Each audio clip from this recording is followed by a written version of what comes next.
How's the music sounding? And how's my voice sounding?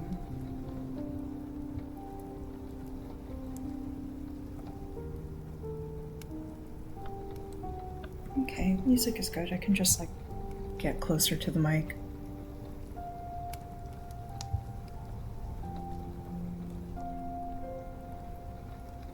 All right. And what am I looking for? Oh, I'm spacing out so much.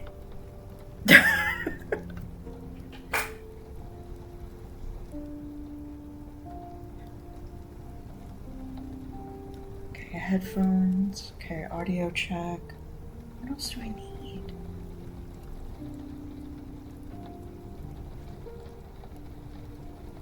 No starting soon screen up forever. Like, oh, camera. Okay.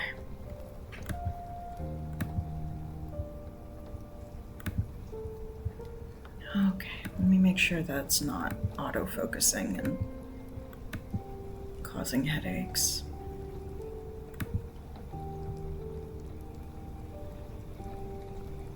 Though what it chooses to focus on is, I don't know.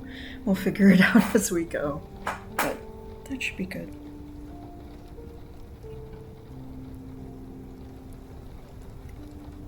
All right.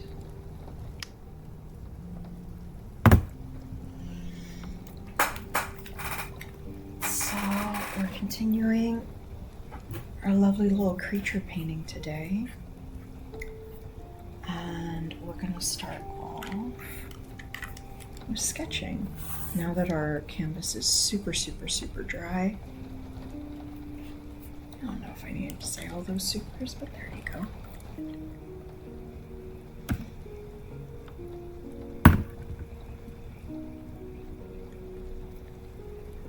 It kind of looks like, because the saturation is a little down on my webcam, it almost looks like it's just a big plank of wood, but it is a canvas. I have painted on wood before. There's a little sketch for reference too. And once I start really sketching in different parts, I'll make sure to move the canvas so that you can see. I tried to do kind of like an over-the-shoulder camera today so that you can actually see what I'm doing. Let me see if I can maybe increase in quality just a little bit. Alright, let's make it maybe just a little bit more. Yeah. There we go. Small difference, but hopefully helpful. So you may see me going kind of up and down for now, but I'm just kind of blocking things out, and then once there's actually things to see, I'll make sure that you can see it on the camera.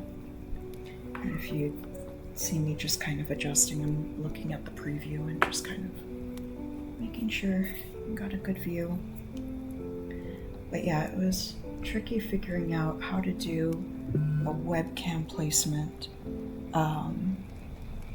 that would be comfortable to do sketching in, and also allow you to see things and allow you to see them right side up instead of off to the side or slightly upside down like I've had going for a little while now. Just kind of roughly sketch out thirds. Where's not thirds? Where's... Okay.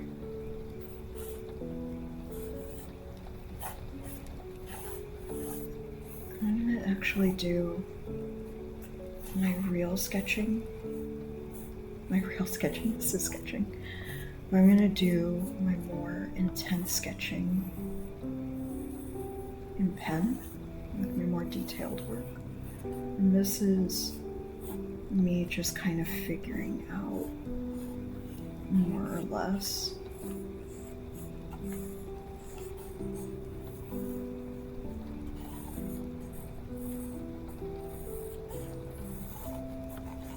where I kind of want some of these shapes to end up on.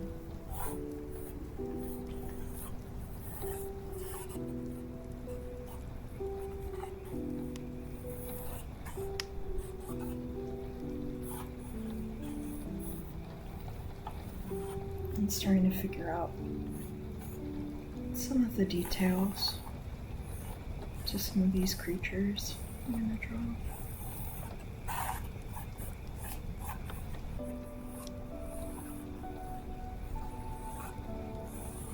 I'm figuring out what would be the most interesting shapes to kind of put on this very cool, super, super long canvas. So the pencil sketching is going to be really light. You're not going to see a whole ton of it. Hopefully the sound is nice though.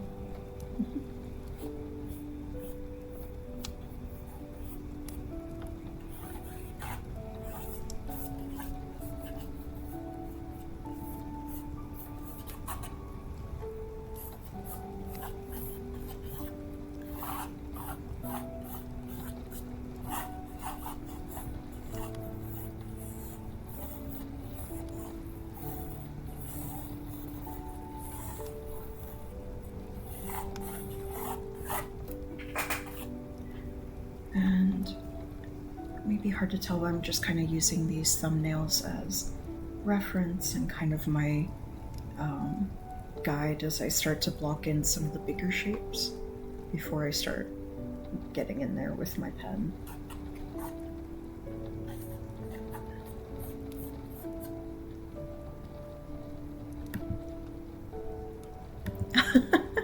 Hey, Lovesick.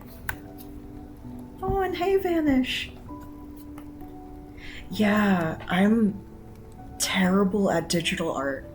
I'm trying. I am practicing on my own a little bit, but I'm very much a traditional artist. So when I really want to paint, I have to bust out the canvas and the acrylics and things like that too.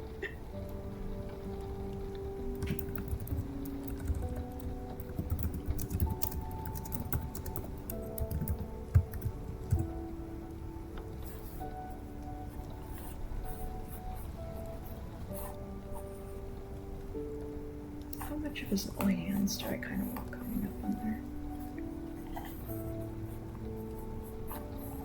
I'm gonna want one here.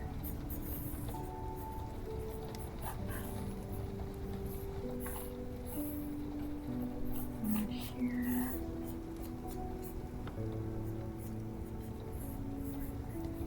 Definitely want some coming up here. Maybe like a little guy. Here.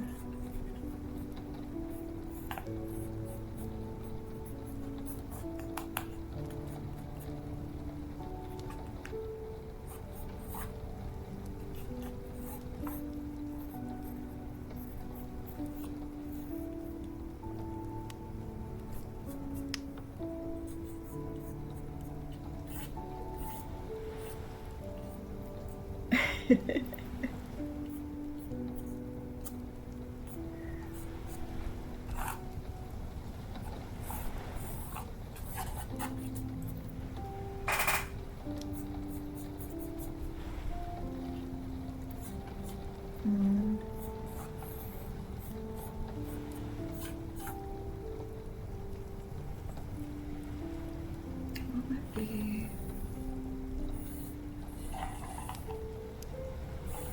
a good way to kind of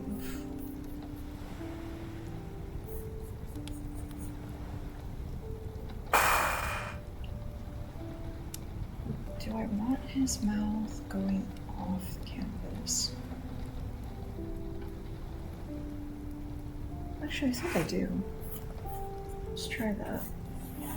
I think having that mouth go off the canvas might be better. Okay.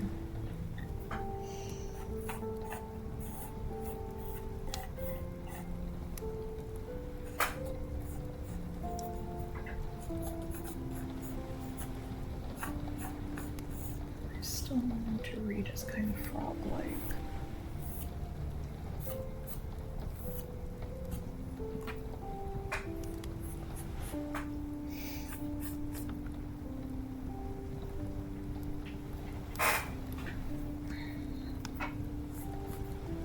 Yeah, and once I start getting... I'll try to bump the camera less, jeez, sorry. But once I start getting a good idea of where I want everything to be blocked in, then I'll start sketching with ink and that'll actually be a lot easier to see. So it's just hard to see for a little while.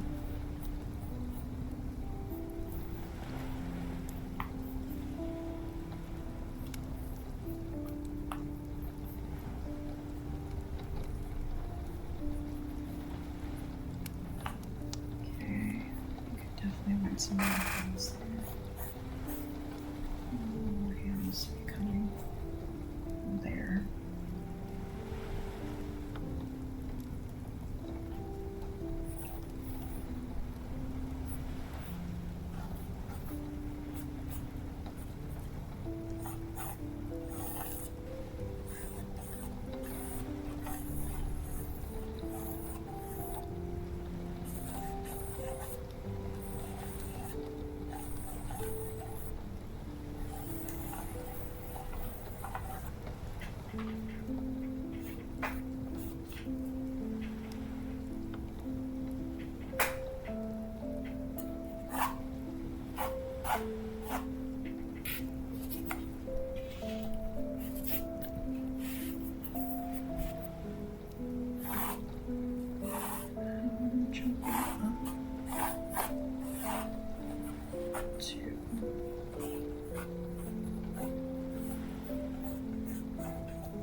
You didn't like that noise, seatbelt?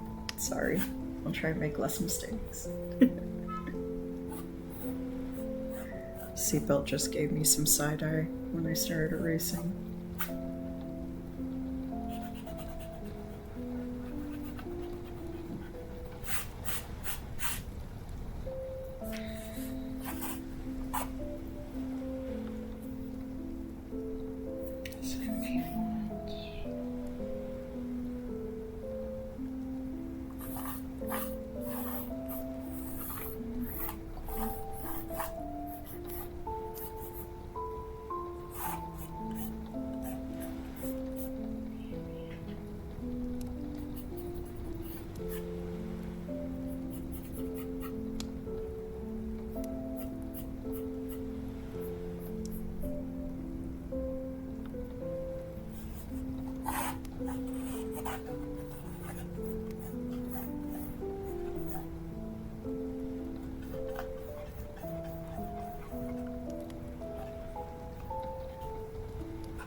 Whoa. Okay. Sorry, y'all. I am getting used to the camera being over the shoulder for me and trying not to roll my chair into it. So I will get used to it by the end of the stream. Don't worry.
I didn't have some more forehead.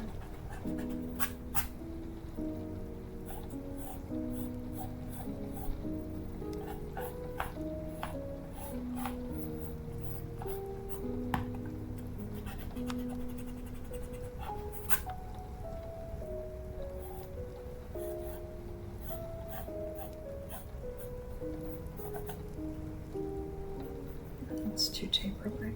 There we go.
always have kind of low shoulders.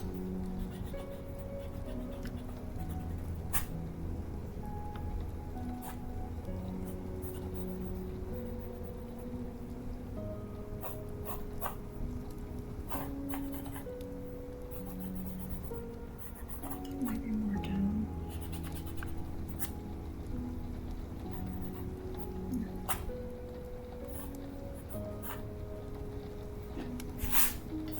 Something like that.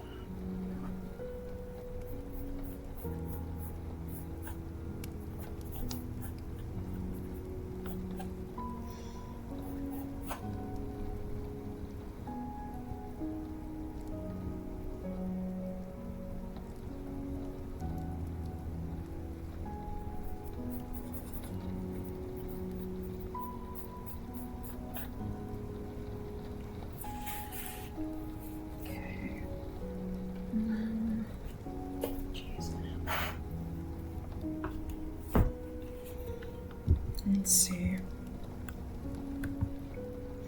Oh, and I put 2 of the cat beds down there off to the side. We'll see if they go there. Right now they're basking in the sun, but we'll see if they show up later.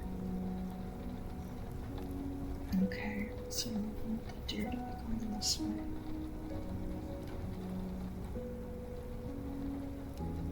And then I want this way going.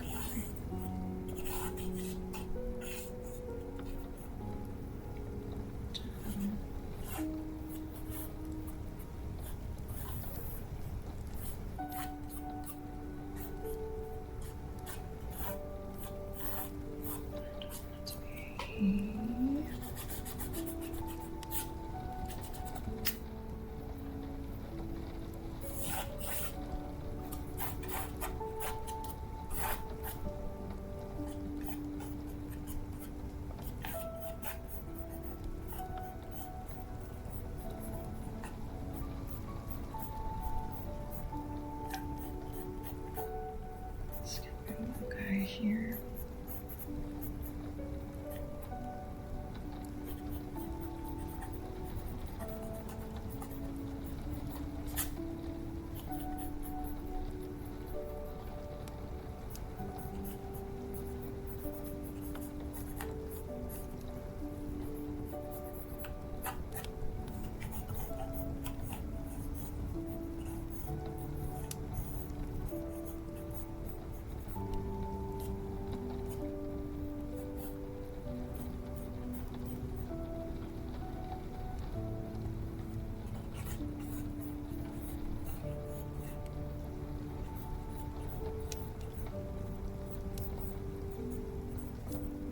Guy here.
Little guy up here.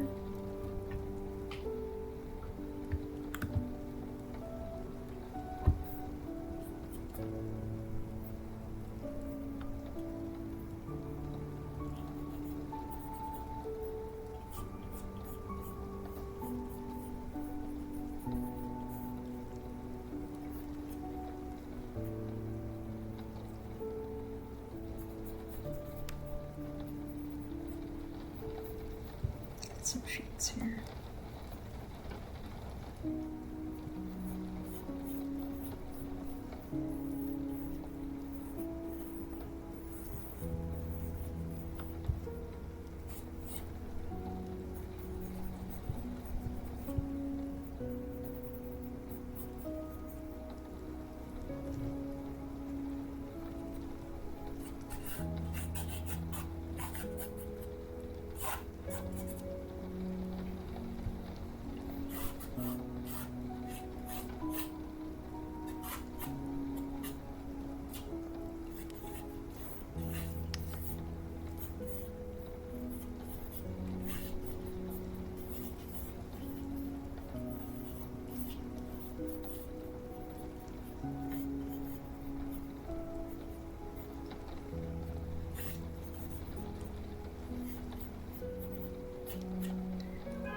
Every now and again, you gotta do a painting that reminds you and anybody who sees it that you're a really big fan of Fire on Me as Bosch. There's gonna be so many little guys in this. So many messed up little guys. This painting is just an excuse to paint some messed up little guys.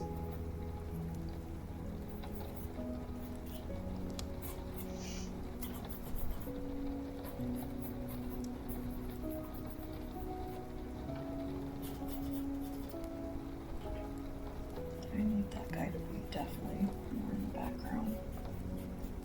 Do like him there. Just gotta make sure.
Hey, Steph, it's so good to see you. Thank you for stopping by.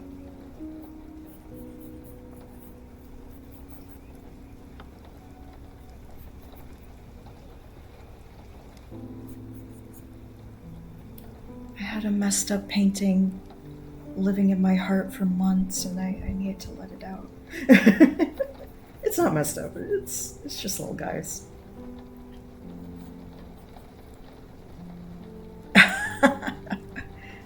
Yeah, the only thing that's traditional media is very hard to capture on webcam versus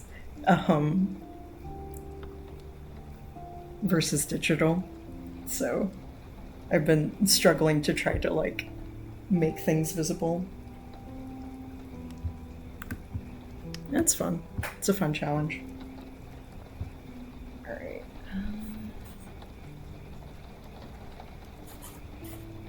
I think I've more or less got things blocked in. Definitely want some more open mouth guys.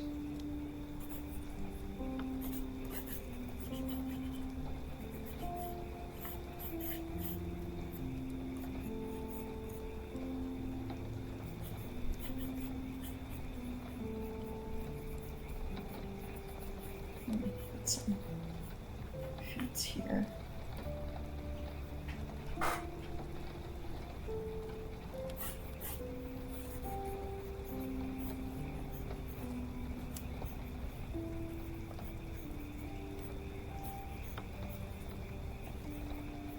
And then I got her little ones.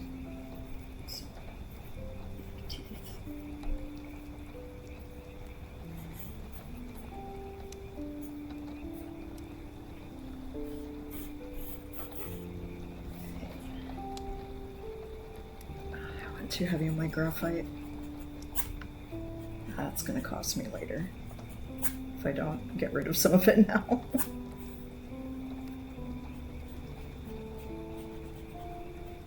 Sometimes I get too excited when I'm figuring something out, and then I get way too heavy on whatever tool I'm using.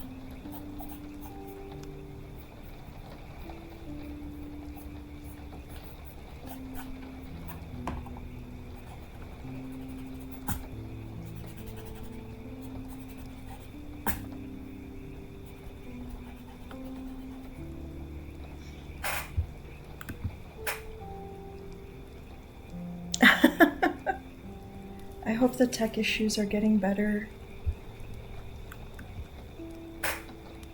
Yeah, there is something really relaxing about traditional media for sure. I know I'm definitely a fan. Maybe... Can I...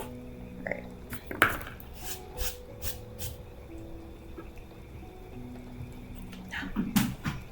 There's seatbelt. Seatbelt sighting. Oh, there goes the camera. Oh no. Hold on.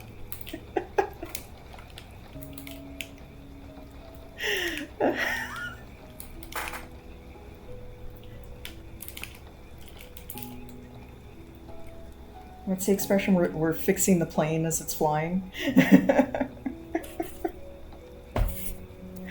Oh my goodness. But there was seatbelt. Did you see her?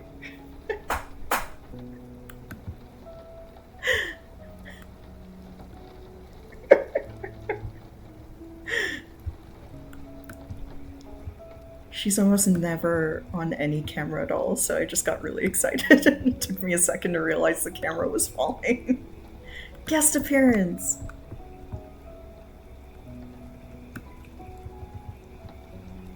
Yeah, definitely the to the side camera is more set up for seatbelt, who will linger close by, but will not jump up in front of anything that I'm doing.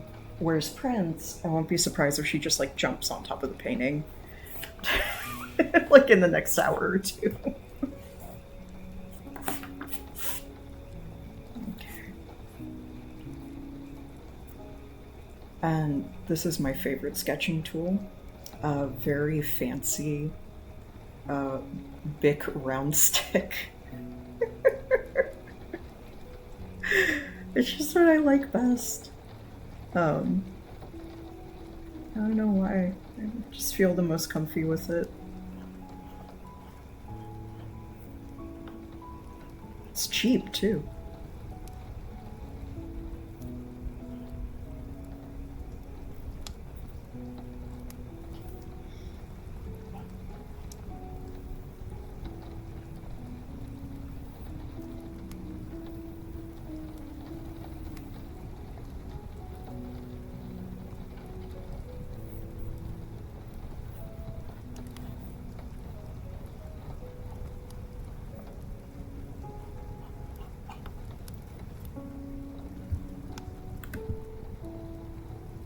Yeah.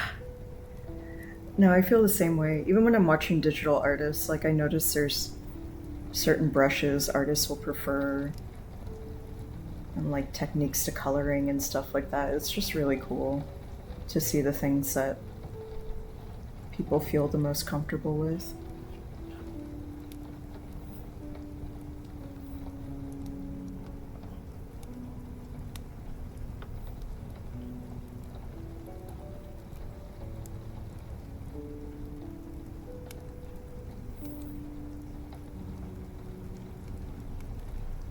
It's been a little over a year since I last drafted out a painting. So I'm like digging through my brain of like, okay, what are the things I want to make sure to do and to not do? I never make enough time during the year to paint, so it's always a little bit of a relearning session every time I get into a piece.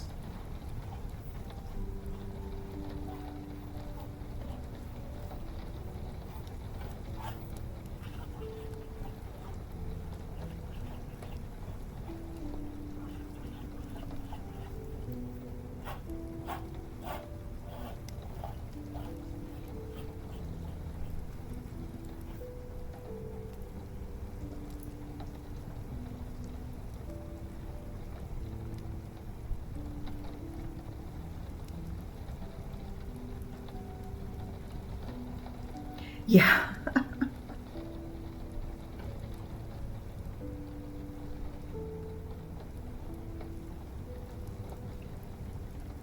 Oh no, same. Absolutely same.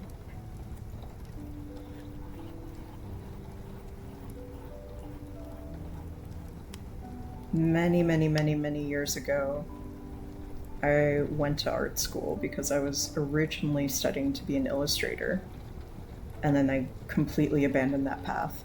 But it's definitely a lesson in humility when I start trying to do some art again and I have to like contend with the feeling of, oh man, I used to do this better when I was in high school.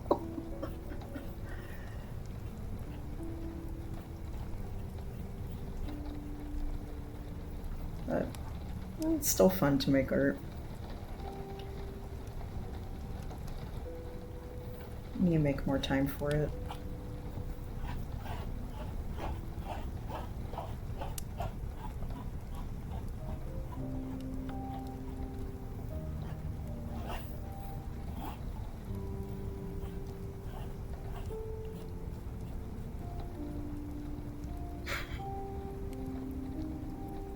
Yeah, that too. I had so much more time to just like sit around and draw in high school for sure. I didn't have bills to pay, student loans to think about, and things like that. It's just a little twerp listening to too much Pink Floyd and drawing in all my notebooks.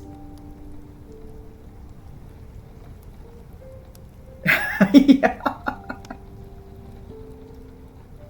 And now when I spend 40 plus hours on a painting, it's like, get ready for that painting to take you the next like 2 months to complete, as opposed to just banging it out in a weekend.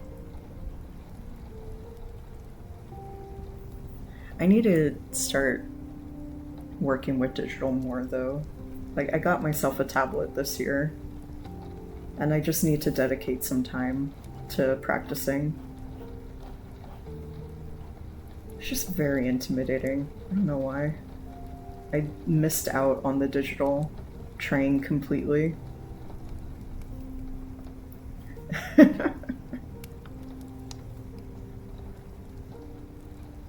When I was in art school, I was like, probably never too late. That's true. It's never too late to get into any kind of art. But yeah, when I was in art school, I think I was like in some of the final years of art professors being really, really anti-digital. Uh, and so like we just weren't able to even do it as like a practice thing or a thing to like try out for like a homework assignment or something like that. Like when I applied, I actually had to like turn in my portfolio on photo slides. Like that's how long ago I went to art school.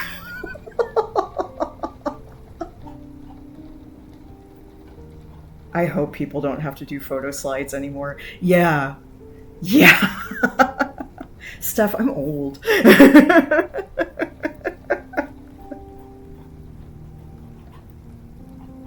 I'm so old. I think though I was like one of the last years that had to do that though. Because it like I was living in Phoenix at the time. There was like one place within a 2-hour radius that would actually like print out photo slides anymore. So trying to get photo slides for art school portfolios was a nightmare. It was an absolute nightmare.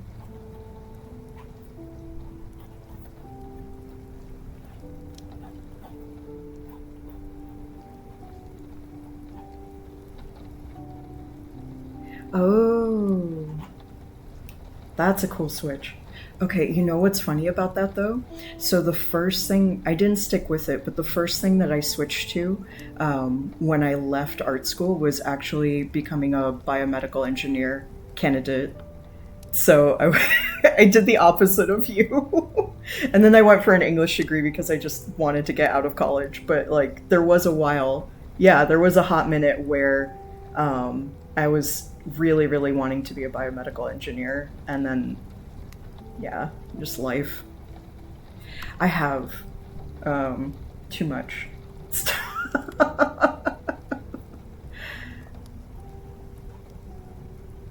How old am I now? I'm 36. Yeah. Um, but I've kept very busy until I hit my 30s and then immediately started slowing down quite a bit. I was way too busy in my 20s, for sure.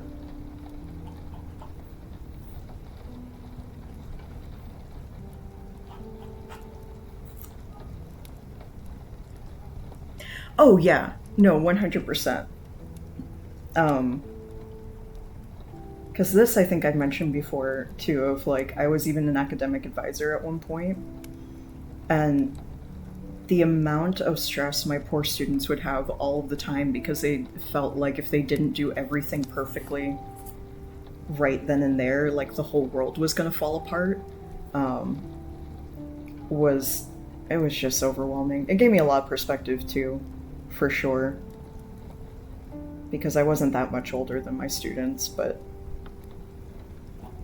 I did want them to not suffer like that because I was like, you know what, actually, you don't have to figure it out right now.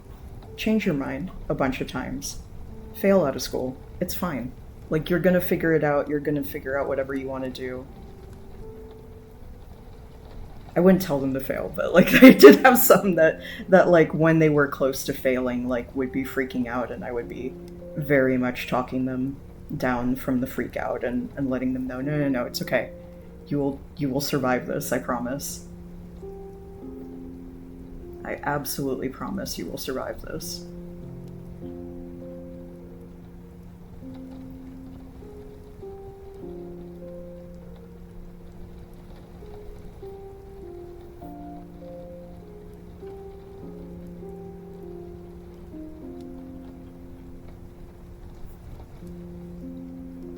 Yeah.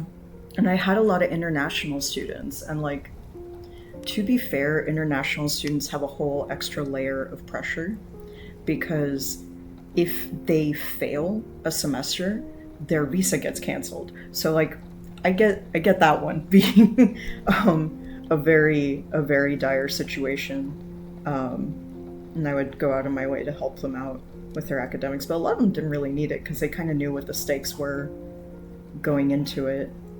Um, but a lot of other students didn't have the stakes be that high. And I wouldn't compare either because that's not helpful, but like, I would just, whatever the situation was for the person, just like help them find a way to not feel like everything is like going to end if school doesn't go out the way that they were hoping it would. Um,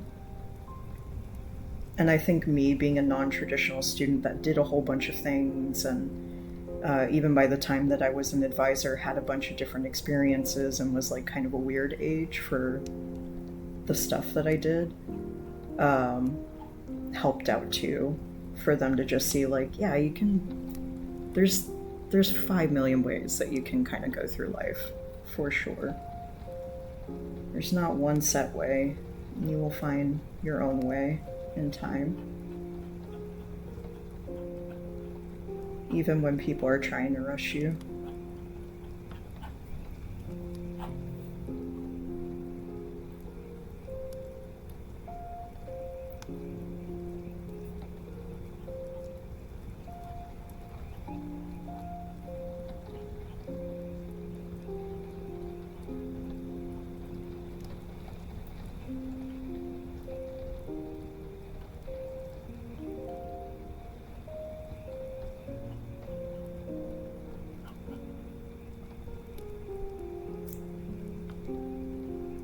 Yeah. A lot of my students like me. That's good. Mostly because I wasn't writing on their ass to do well. I was like one of the few people that just like let them have a little bit of breathing room.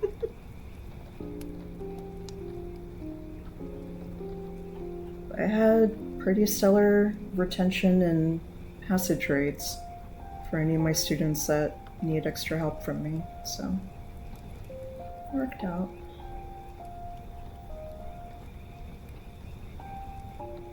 Sometimes you just gotta let people breathe.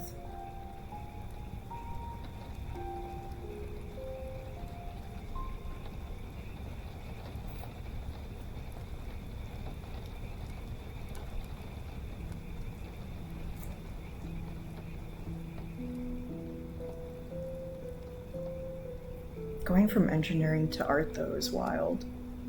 Like, in a cool way wild.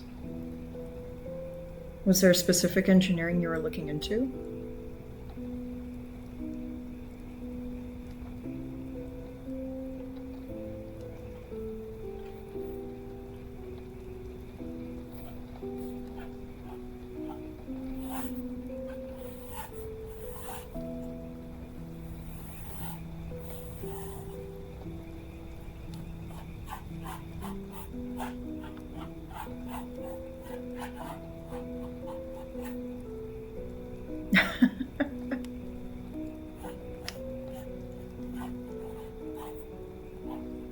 That's a hard one. That's a hard field. It is cool, though. Also, like, extra cool that you went from that and you're like, nah, I'm gonna create.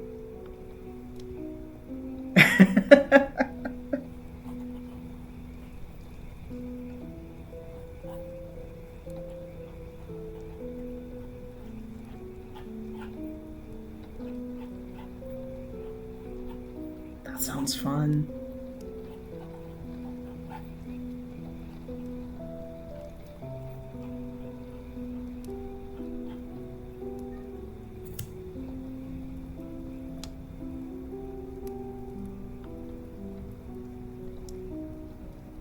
Oh, that's awesome. I'm so happy they were supportive. And also, yeah, Calc 3. Oh my god. Jesus, Calc. Like, I loved Calc, and I also hated it so much. Yeah. Lucky, but well-deserved luck, for sure. I'm glad that you got that support.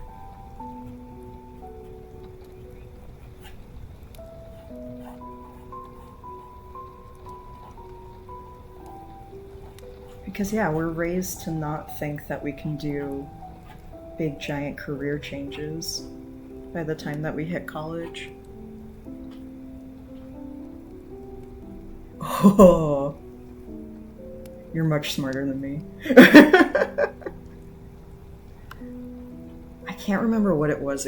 There was like one topic in particular that by the time I got to it in Calc, I was like, oh my god. What am I even doing? Yeah.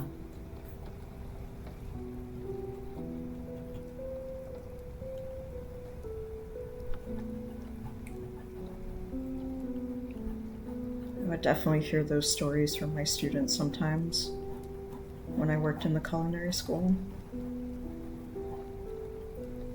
Like, culinary was not a thing that made their parents happy in any way, shape, or form. It's what they wanted to do.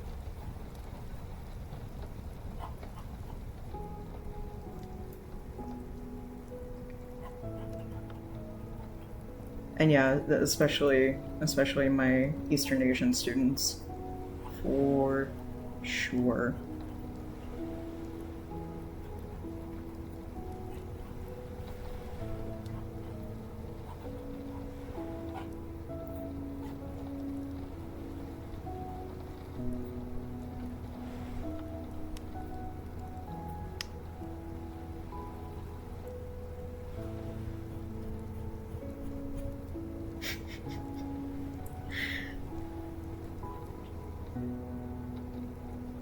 Oh, that's rad. Unless they were crazy. So a lot of culinary students are kind of crazy, but Hopefully they were very chill and just gave you lots of cool stuff to eat.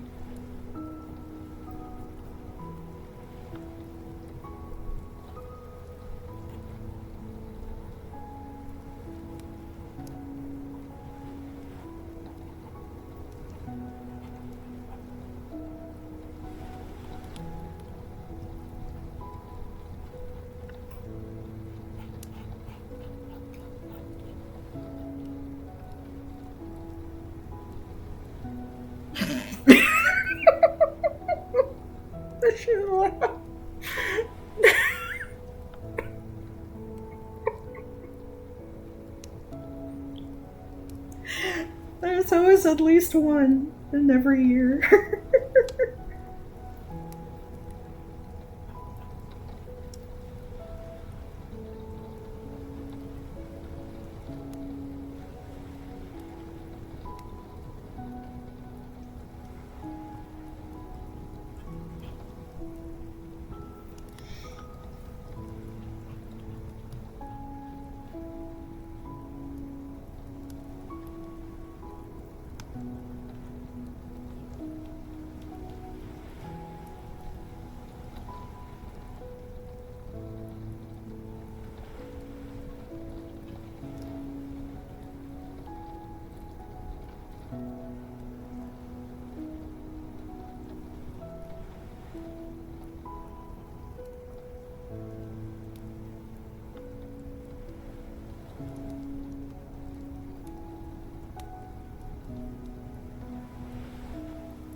There was rotting food in the fridge, rats in the dorm, her uniform being bleached in the kitchen sink, and I noticed that she flunked her hygiene course.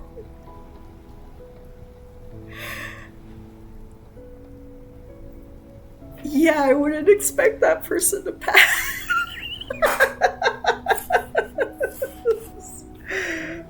Oh no. That's amazing. Like, terrible, like, that you went through that and had to witness that, but an amazing anecdote for sure.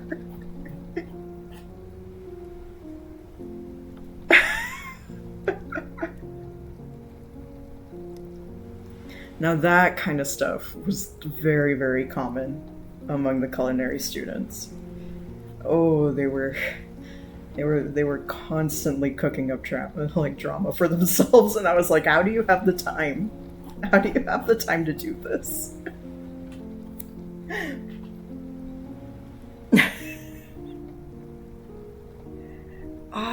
Don't use bleach in the kitchen sink. Oh my god. Oh man.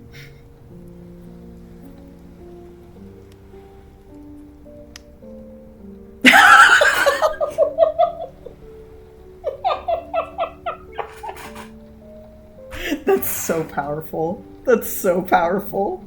I love that. I know you don't look like Carter, but I'm just imagining like the little Carter PNG with all of the eyes just staring them down. Like, what you doing?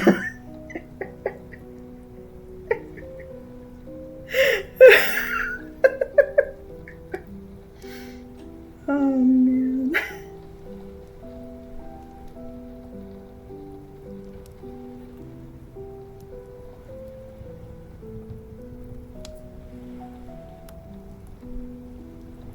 Oh, I do not miss having roommates at all. I never want roommates again. I know some people have very wonderful roommates sometimes. I don't want any. The only roommates I want are four-legged and staring at me from the other room.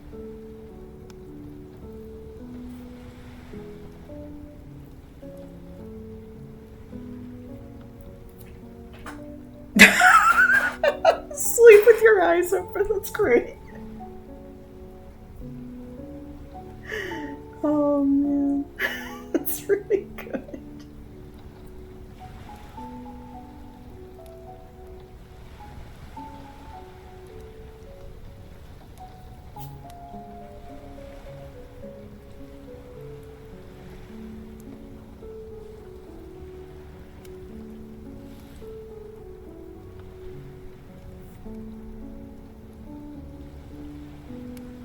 figuring out the biology of my weird monsters. Where do your nose bumps go, my friend? I know I made them up, but where do they go? I'm already lost.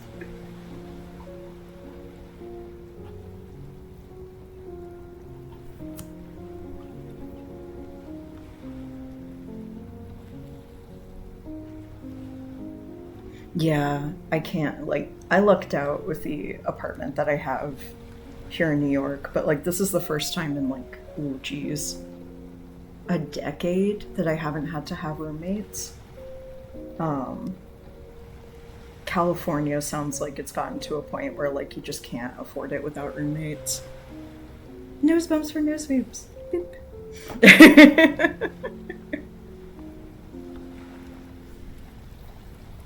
I have had so many bizarre roommates in New York.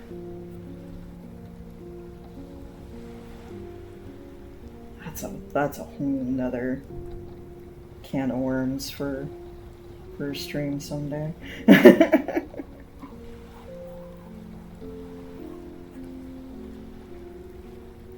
Yeah.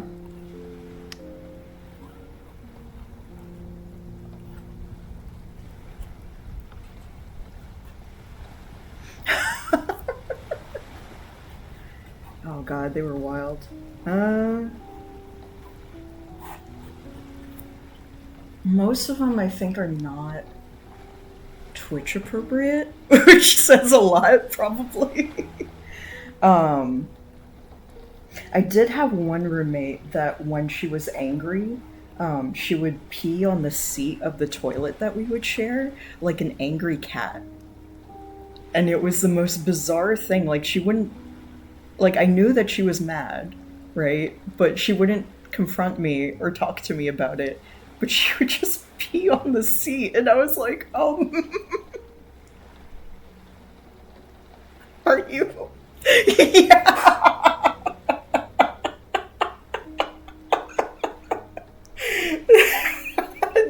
They definitely were not.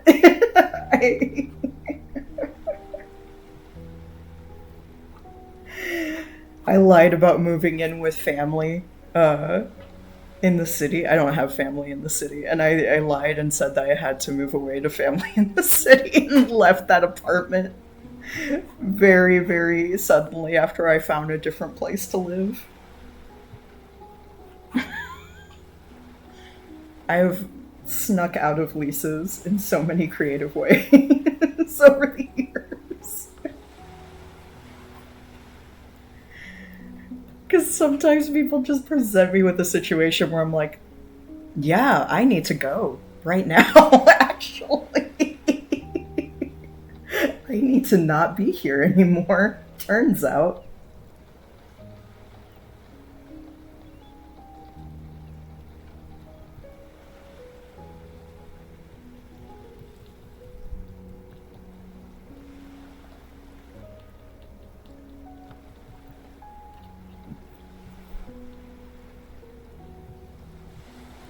When Prince adopted me, wait, hold on, let me see. I just told my I'm so sorry. I'm a bad influence on your roommate. Toilet pee. I just remember I told someone about it when it happened because I was just so confused about, like, why would somebody do this? And sometimes, like, I just get confused about the behavior of people and just kind of, like, miss on things that other people would understand. So I remembered asking a friend about it, of like, does this make any sense at all of, like, why she would do this? They just went, like, so they piss when they piss on your things when they're mad, like some kind of cat. And I'm like, oh, okay, cool. It's not a normal human thing to do.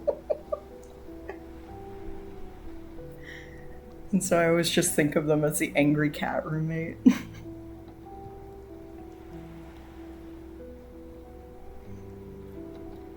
God, that same one also got into a relationship at one point, and this was when I was doing paralegal work. That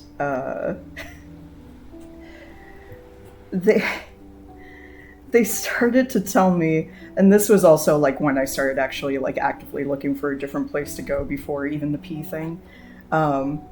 They told me like, hey, so the person that I am involved with, they kind of got into a situation back home, and I was like, and they're like, I just want a second pair of eyes on the court documents he was willing to share with me.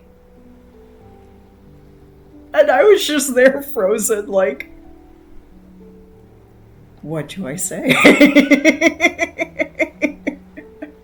What do I say to this situation? And I just kind of like, very cool. I know. I told you I have some wild roommate stories. And I remember just very like blankly and just quietly like looking at the documents like, yeah, sure. And I was like, well, yeah, this is a restraining order. It's like, but like how serious of a restraining order? I'm like, it doesn't work that way. Alan, hello. I'm sharing some old roommate stories. Thankfully, I live alone now with 2 very nice cats that don't ask me to read restraining orders. It wasn't one against me, just to clarify, in case you walked in late. They had a partner, and they were like, can you look at these court documents? How serious of a restraining order is this, Ale? And I'm like, I just wish you could stop and like realize the question you're asking me right now before you look to me for any kind of support in this. Because the advice I wanted to give was like, break up, tell them to never come by here again, and that was not what she did. So, Alan, how are you? I saw you go live earlier. What did you read today?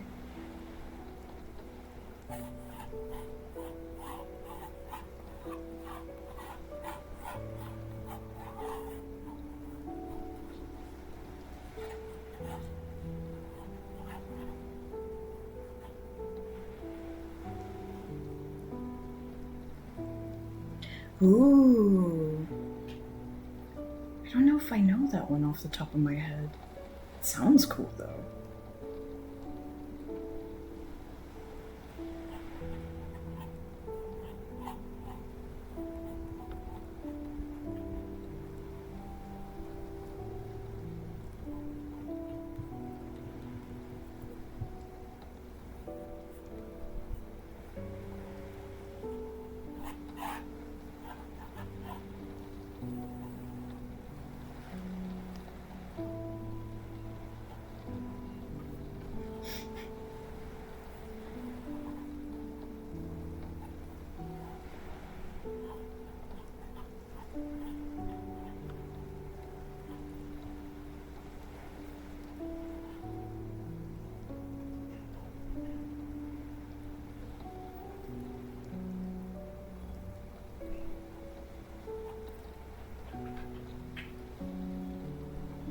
Oh, good. I was worried that it wasn't a good sound. I'm glad that it's a nice sound.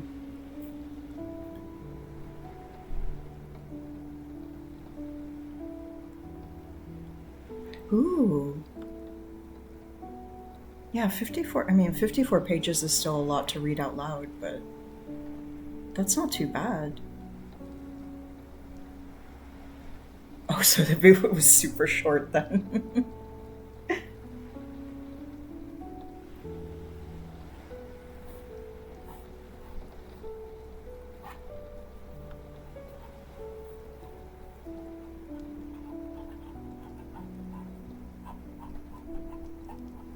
So yeah, that's why I really like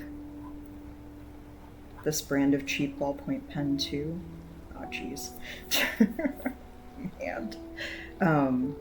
Because it does have like a very nice tooth to it against even just paper, but yeah, I like the way it reacts to different surfaces and the sounds it makes.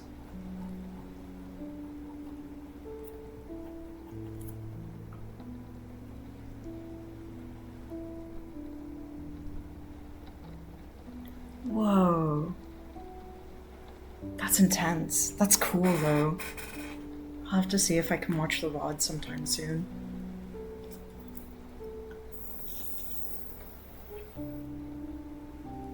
Water, don't explode. Reading for 2 hours straight is a lot. I did some reading of Poe last week when I finished the Dracula puzzle, and I read Cask of Amontillado and I was all like, oh yeah, I love reading out loud. I remember how fun this is. And then I read Mask of the Red Death and I was like, oh no, my throat is dying. I'm losing track of time. Yeah. It's so intense.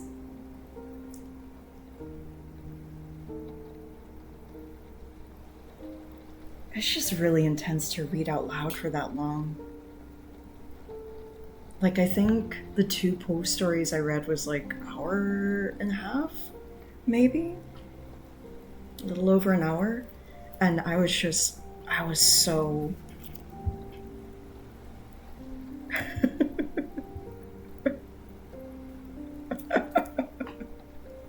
Sorry, I'm laughing because Automod was like, do you want to permit the term fuck? And I'm like, yeah, it's fine, Automod. Thank you for asking.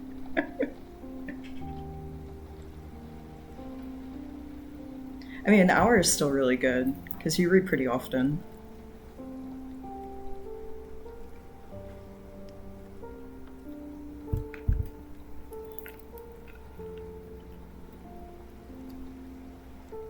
Automod a little too good at his job. Automod's just trying to keep us safe. They just want us safe.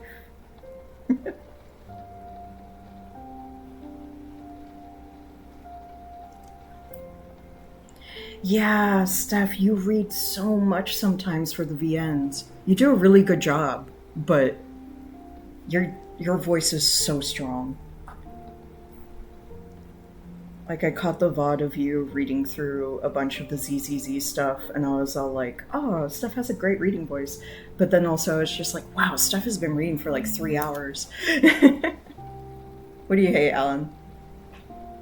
No, you're a good reader.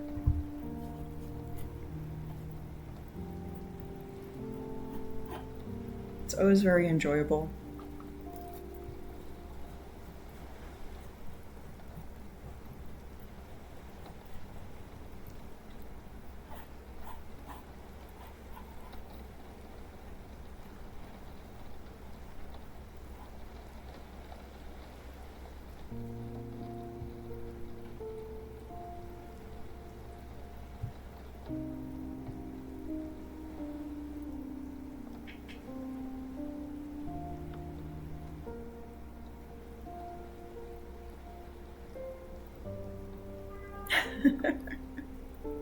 Yeah, Steph is or Zatalis is a really, really good artist.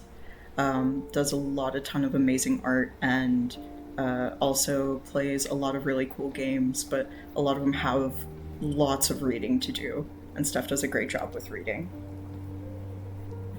I'm gonna embarrass you, Steph, sorry. But yeah, Alan, go ahead.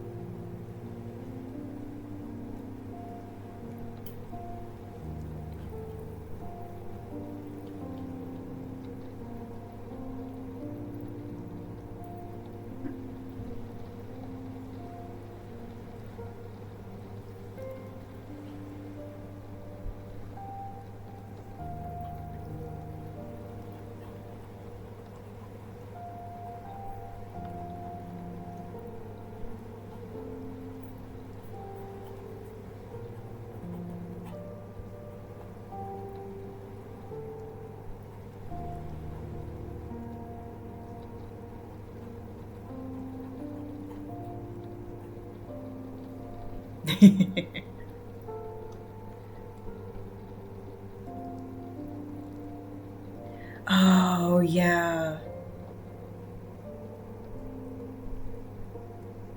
And then they'll have like a super short one, and you're like, do I read 2 chapters? Do I just make it a really short stream? What do I do?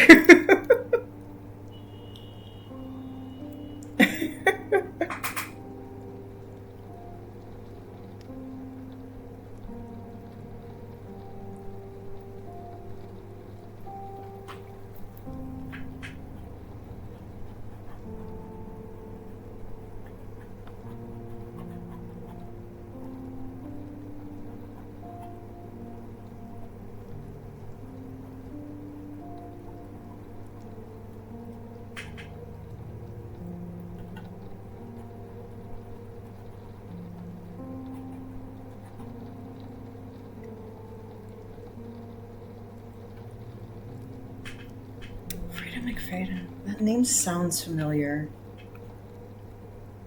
Ooh.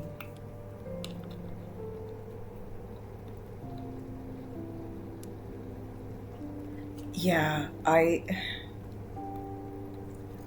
like reading out loud, but anytime I've ever read whole books to people before, it's been over the course of like many calls where like I'll just read like a chapter, maybe 2 if there's 2 very short chapters, and then just like, yeah, 3 pages. Oh.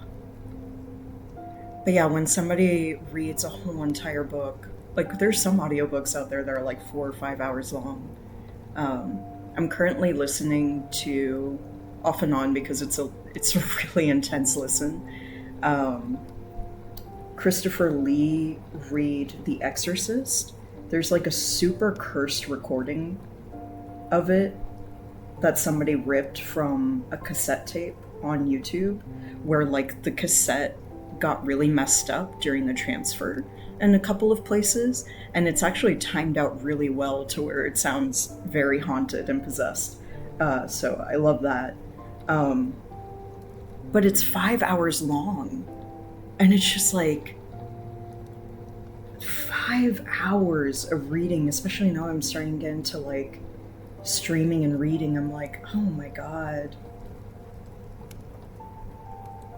that's so much. That's a whole last book.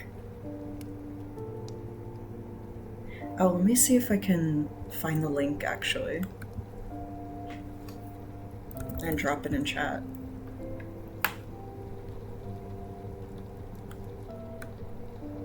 Christopher Lee, by the way, is an amazing audiobook reader, and there's a couple of audiobooks of his that are ripped onto YouTube. And, you know, like, of course I want to support the Christopher Lee estate. Yeah.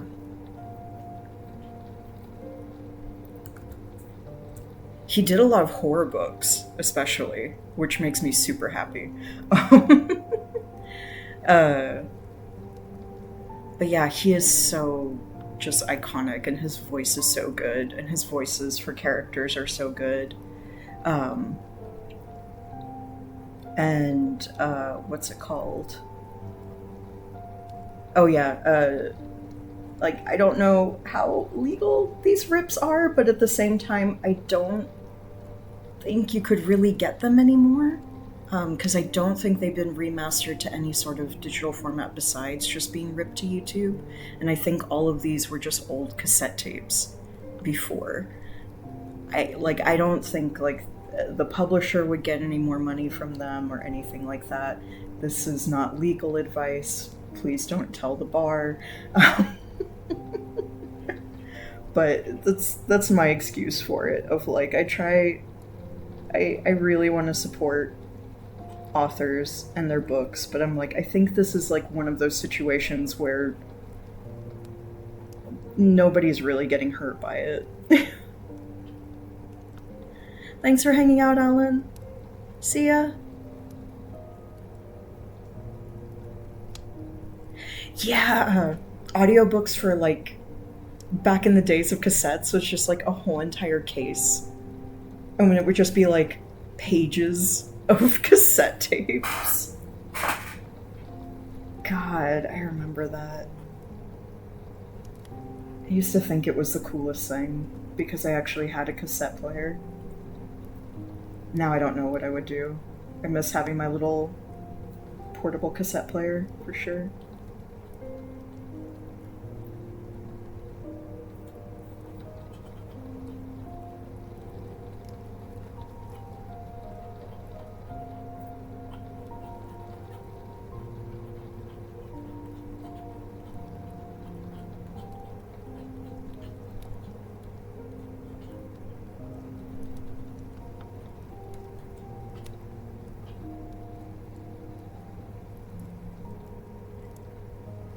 I started to the other day. I need to give it another try. Because I started to, but I was like almost at the end of my library loan for it. So like I could only listen to a little bit of it before I had to return it. But I know everybody is like obsessed with that series right now. I need to give it a try again. Yeah. I think it would be fun with the audiobook. The person that reads the audiobook has a really good voice. Um, but I borrowed it from the library. I love my library. But there is a huge waiting list for the audiobook, and so I really blew my chance when I got it.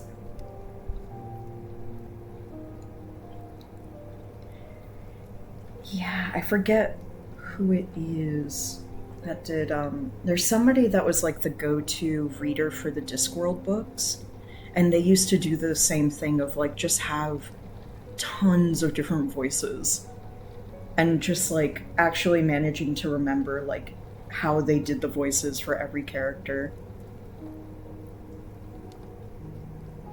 And it always impresses me when somebody does that many voices. I like doing voices for stories, but like once you get past like 4 characters, I have a hard time keeping up with what I did for them. Yeah, no, he also has just like a really good reading voice. Like he just sounds like an old grandfather reading you stories by the fire. I'm like, oh, buddy. Um,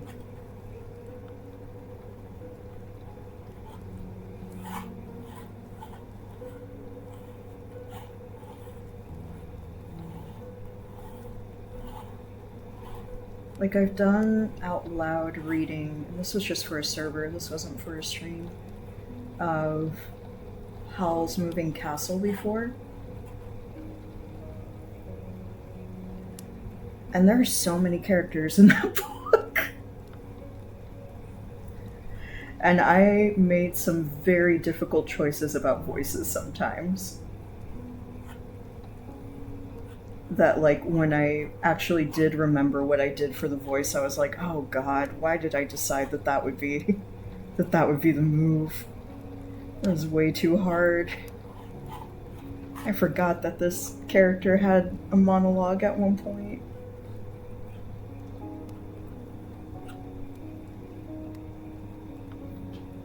Yeah, I'm always impressed when I was impressed when Christopher Lee actually does like a really good job with, because the main character of The Exorcist is the possessed girl's mom, and you see most of the book through her eyes. Um, like you see it from a couple of characters, but she's like the primary viewpoint in the book, and he does a really good job with it. Like it doesn't sound weird or awkward. It just sounds like, oh, okay, yeah, that's Chris's voice.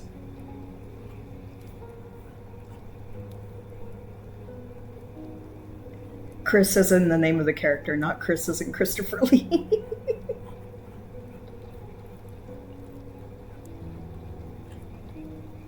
Yeah. Yeah.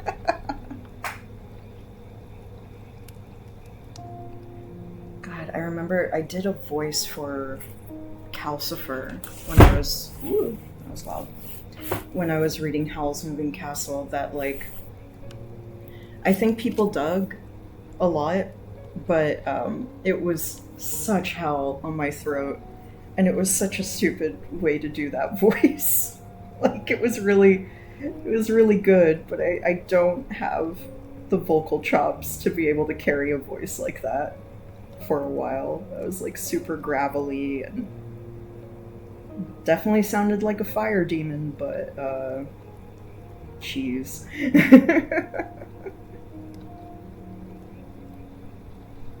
At what cost?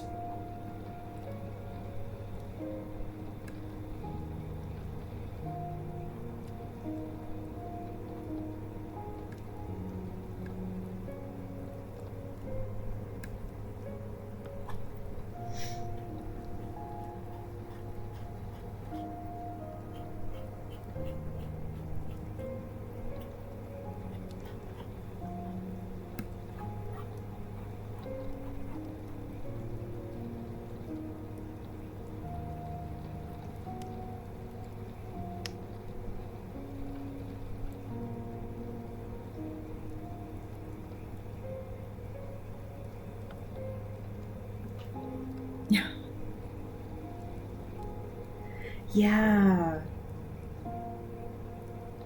Like, there's warm-ups and vocal training, and there's like all sorts of things that go into professional voice acting.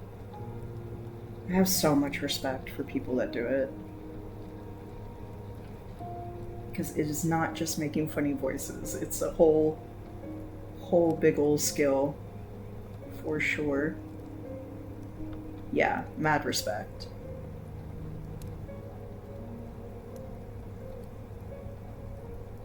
I can't wait to hear Jonas Scott voice Death in Date with Death. That's gonna be so good. I'm gonna be kicking my feet so hard.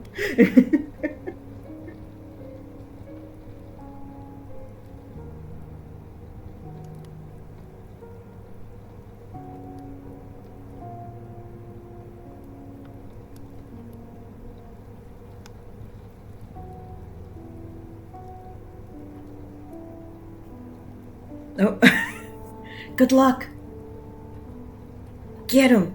Get him. Show them no mercy.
I hope the soothing piano tunes offset the very funky little creatures that I'm drawing today. And I'm going kind of hard into the sketch because it's fun. But I'm definitely, I am going to go over this with acrylic, but I'll see how I want to do that.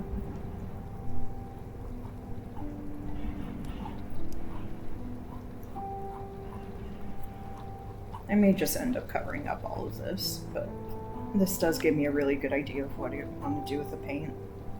So, it's still worthwhile.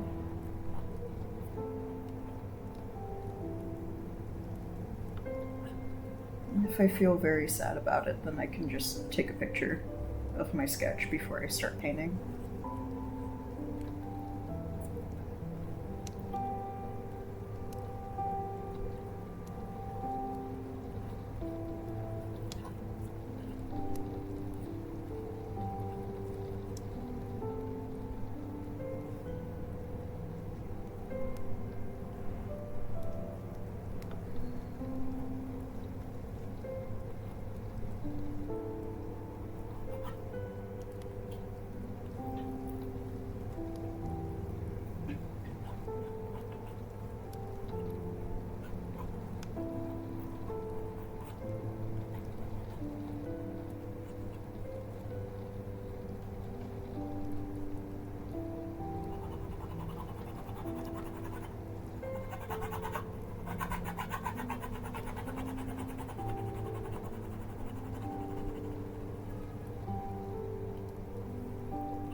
Develop this guy, the more that I feel bad that he's going to be beat up by the deer creature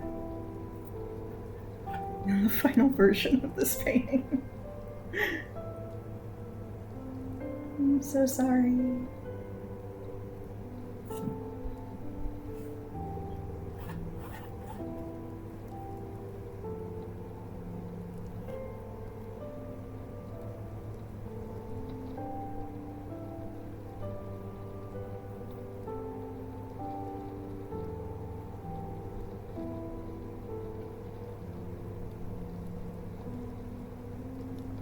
So sorry, frog thing.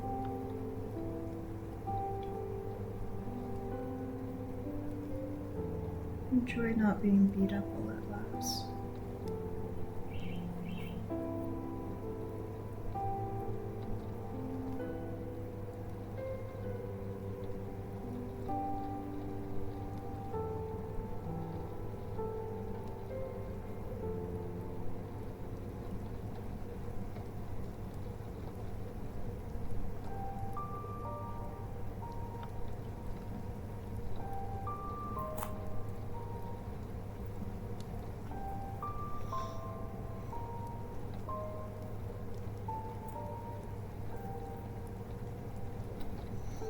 Especially now that he has little hands going like, what?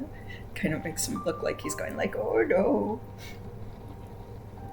Welcome back, Alan. I'm glad you got nourishment.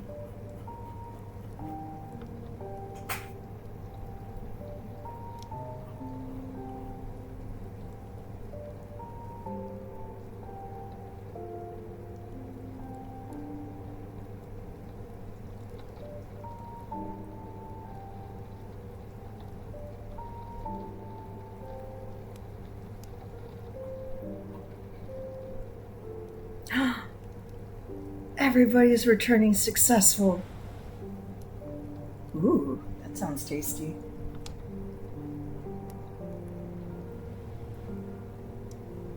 Steph, are you able to say what you won?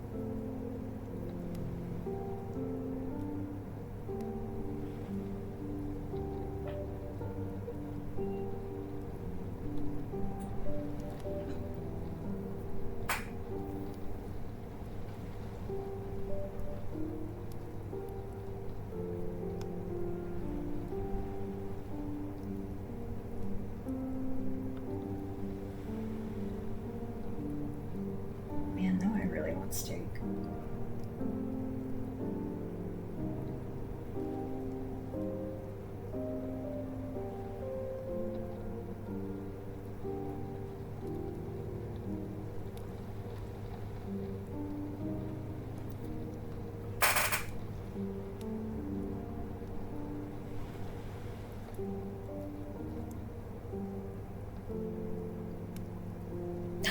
The capture card!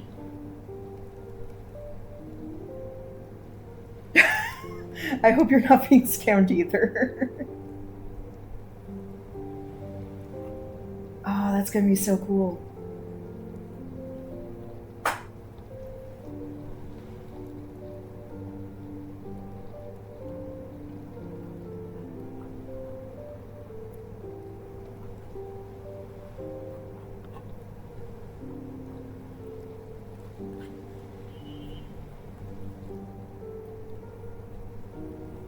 Okay, that's more daily.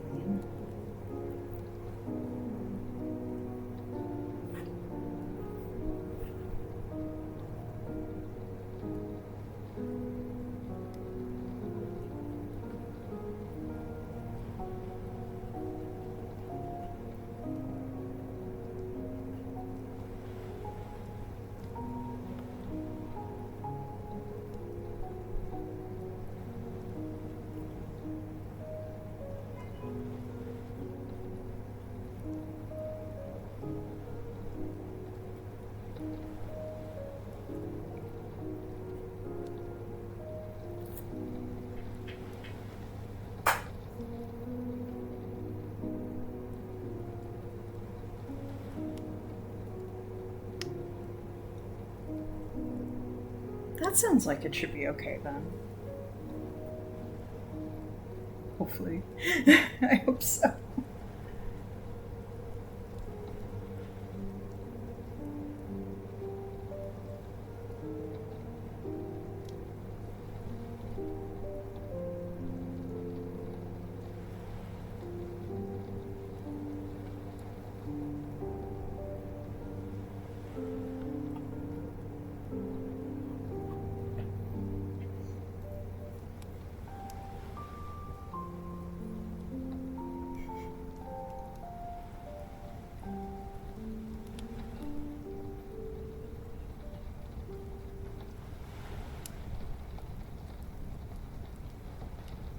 I'm becoming endeared to my weird little frog son.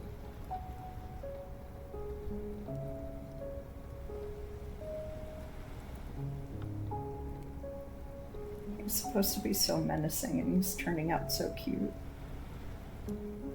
He's cute to me.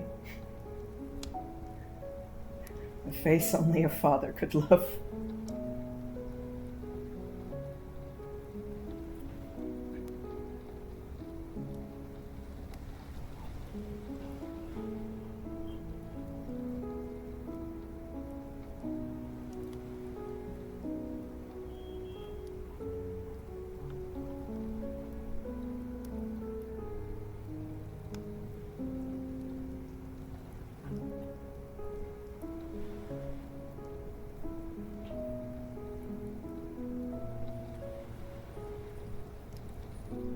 He's a good son.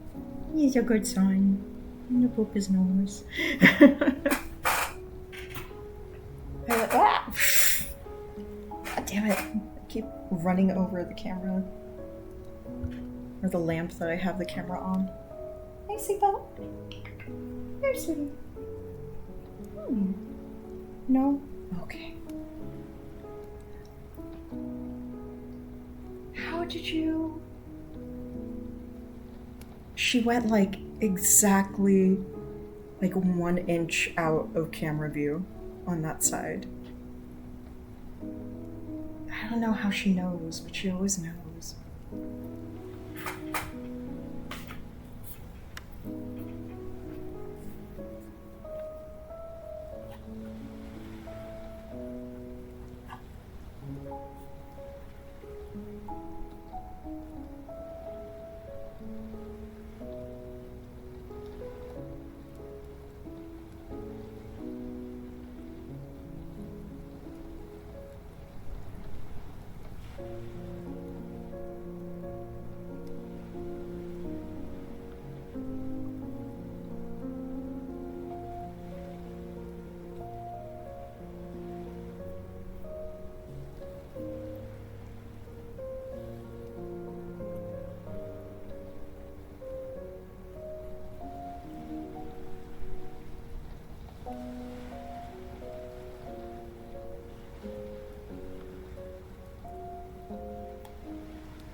froggy son, look at all your nose.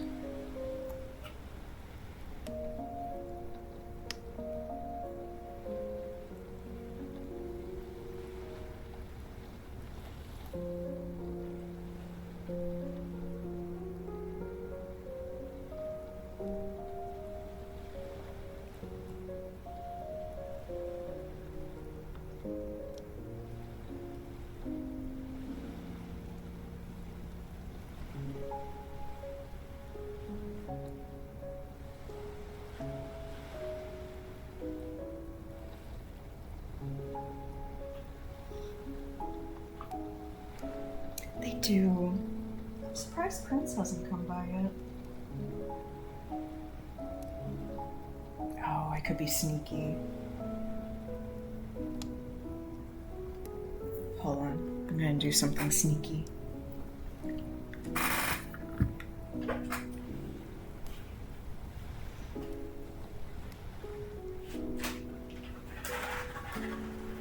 See you go.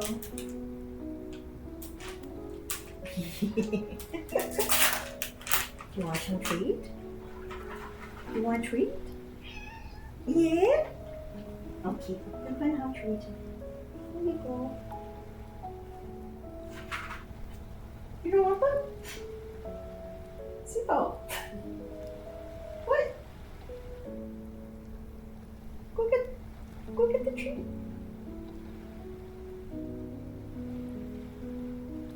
Don't think about the placement. It's treat.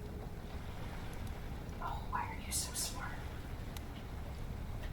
Why are you so smart? Look, treat. It's right here. Seatbelt.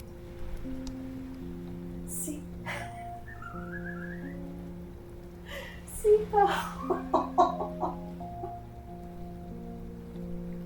It's just camera, baby. It's okay. Look, it's right here. It's right here. See? Yeah.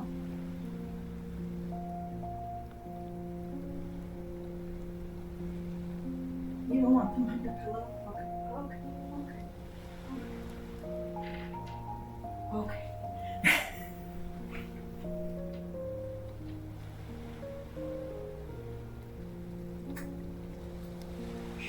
No one tell her she's on camera.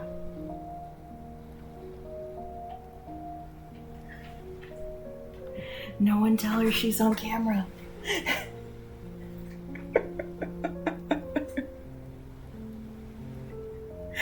She refused to go for them until I put them next to the pillow. She just kept looking at me and crying. And I was like, no, but they're right there. Her brain is too wrinkled. She's too smart. Yes, here's the rare and elusive seatbelt. Almost never seen by human eyes, because she's too shy.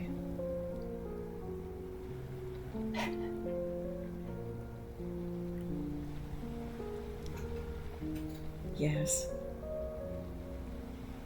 She's such a sweet little girl.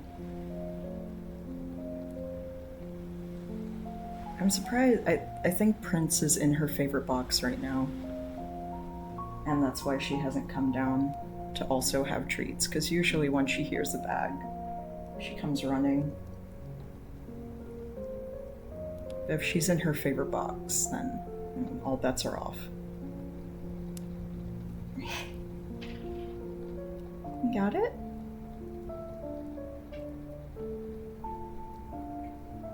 Okay. Good girl. I know they're crunchies. Is that good? Do you want that? How you feeling? Oh, you still have some. I'm gonna hydrate.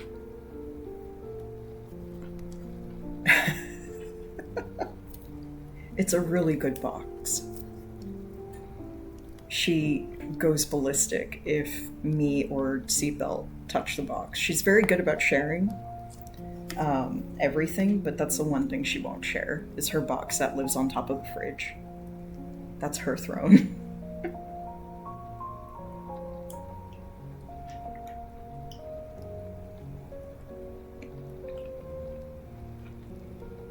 Exactly, that's the limit. That's the limit.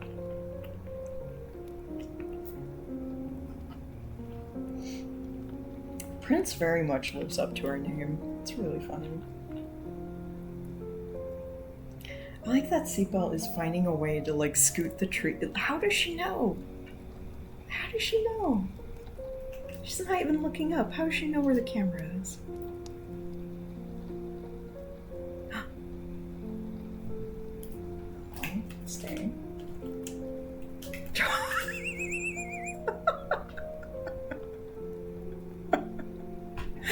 I got caught.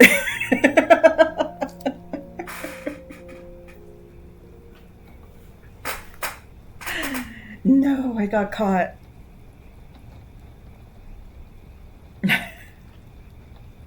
Yeah, she saw the camera and she just immediately left. Oh my gosh. She's great. I love her. I love her. She's a good kitty.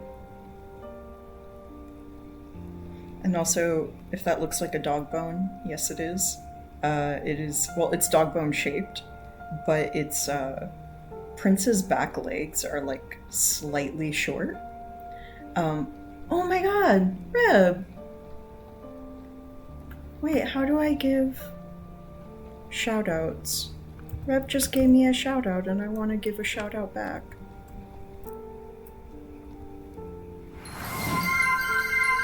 Aww. Aww. Wait, Reb. I'm figuring out chat commands, I'm sorry. Okay, I'll give one back. Yeah, Reb is so nice. Everyone follow Reb. Reb is amazing. And has very cool streams. With very cool stuff. And also very cool art.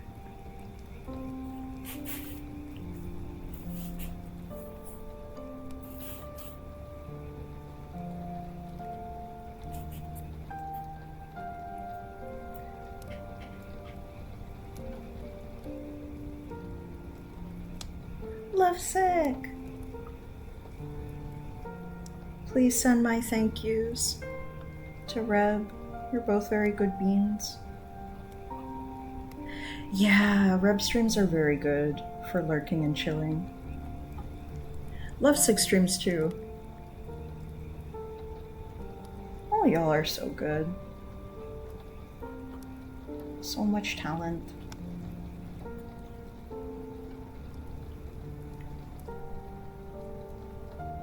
Always happy to catch y'all doing stuff.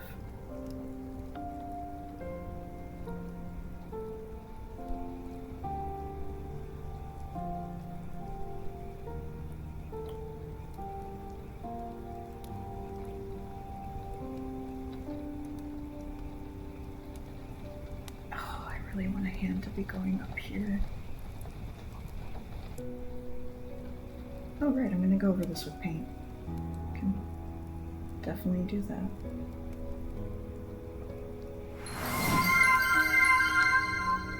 Alright. Oh. Oh. Yeah. No, same. Onsta is.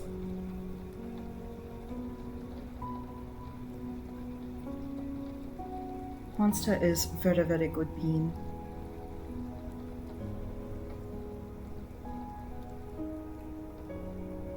So many cool people.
What you doing out there? You wanna come say hi? Let me see if Prince wants to come by. Prince! Hi, baby. Hi. Hi. Wanna say hi? Here you go. Look. Look what I'm working on. Yeah. Whoop. Alright. ER.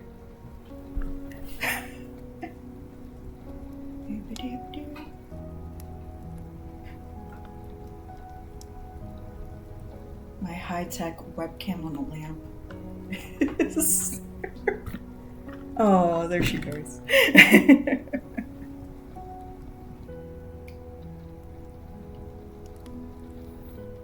Oh, do you want treats now? Come here. Prince.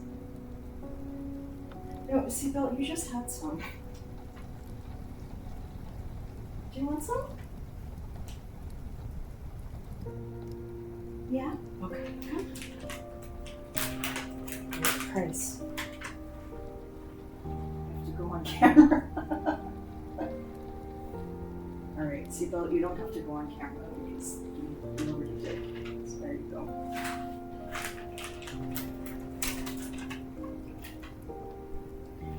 And before anyone worries, they're very low-calorie dental treats. So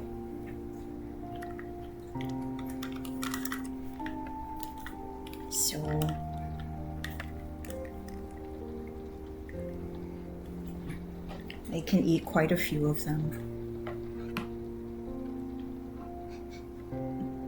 Seatbelt is directly under the table right here. She refuses to be on camera.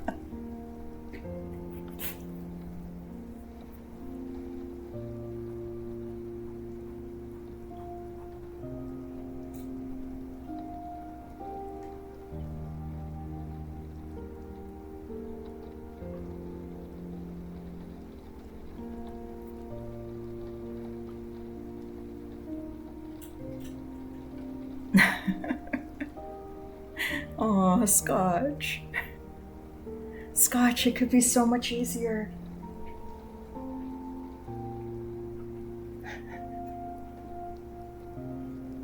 Life could be so much more fun if you just ate the treats.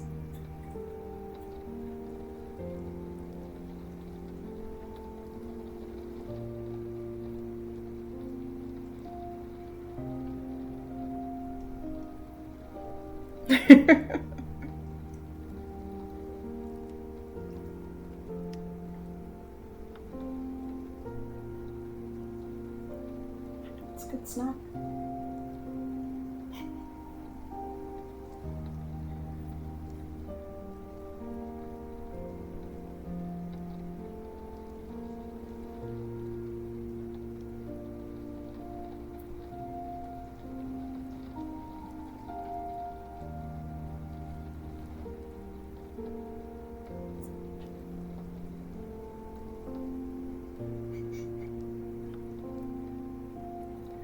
I didn't realize that adding a bunch of little noodly arms would make him seem so anxiety-ridden, even though he's a big giant monster. My boy, my big froggy boy.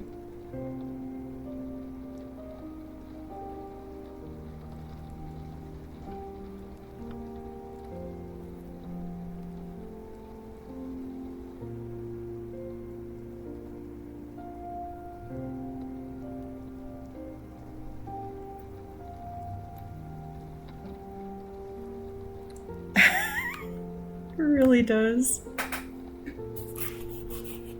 I'm kind of not surprised that my creatures seem like they have anxiety. It's either ennui or anxiety. It's like one of the two tends to plague all of the creature designs that I end up doing.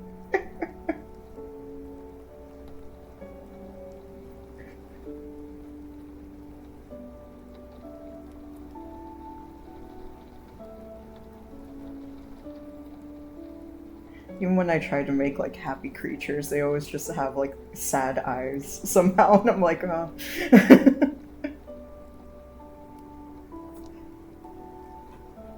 I'll unpack that never. I don't need to.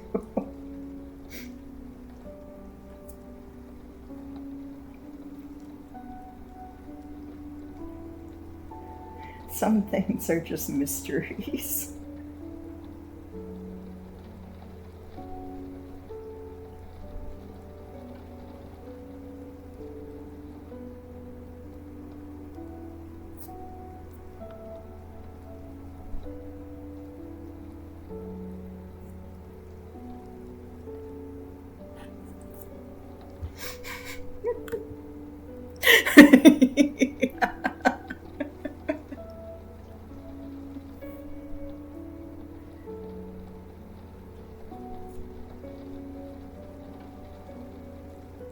I feel like that's when you're truly in the midst of an art piece, is when you just kind of stop and go, what does this art piece say about me? Exactly.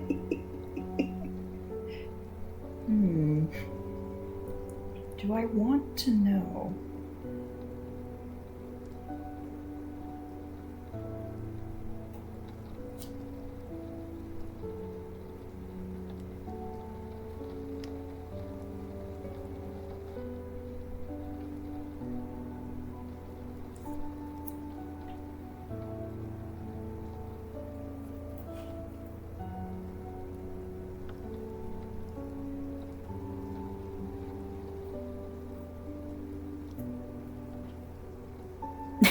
Exactly. I need to draw more scrungles soon too.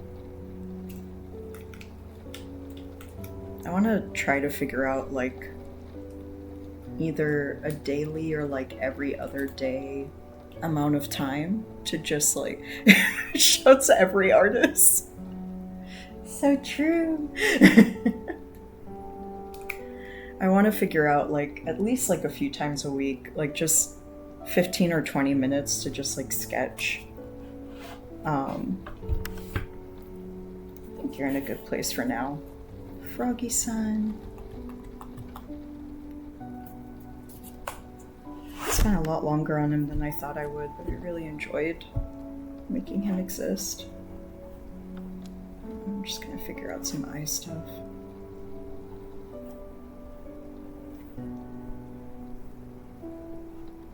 Okay, and then I'm gonna have it. Oh man, this eye is gonna get so messed up. We'll cross that bridge when we get there. So, Froggy. Okay, now to go to my other son. Problematic deer child. I'm starting to have a lot less sympathy for now that I've made the creature that was supposed to be his antagonist, but I don't know anymore. It's hard to see him that way anymore. He's my froggy son.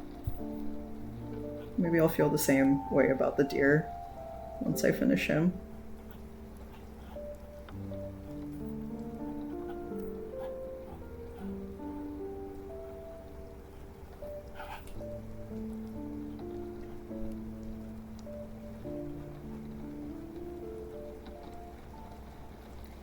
Spoilers, the deer's also going to have anxiety. Don't think about it. It's okay. It just, you know. Oh, it really does. Yeah, I think I mentioned in your stream, like, I really want to, one, I want to sketch more, but, like, I really want to draw the characters from ZZZ, and especially Grace, my wife, my explosion wife, my platonic demolition wife, Grace. When I first pulled her, I was like, ah, this is such a plain character, just a regular human. And then, like, I listened to her talk for a while and saw her in action of just, like, giddily exploding things. and calling people Sweet Pea, and I was like, oh no, I love you forever, apparently. Yeah. Oh, and I won't give any spoilers, but I met the Victoria housekeeping team in the game, so there is content about them, and that's all I'll say. I just started it, so I don't know where it's gonna go, but like, oh my god. Vaughn is so good. Vaughn is so good. He's so perfect. Oh my god. He's like everything I wanted that stupid puppy that I love to be. I shouldn't call him stupid. I'm just mad that I love him.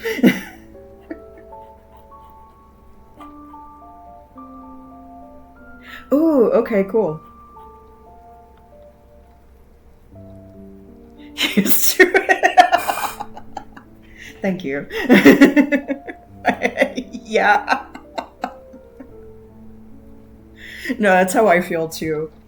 Like, as soon as, like, I just learned more about him, I was just like, oh, I hate you so bad. I want you on my team immediately. I hate you so bad.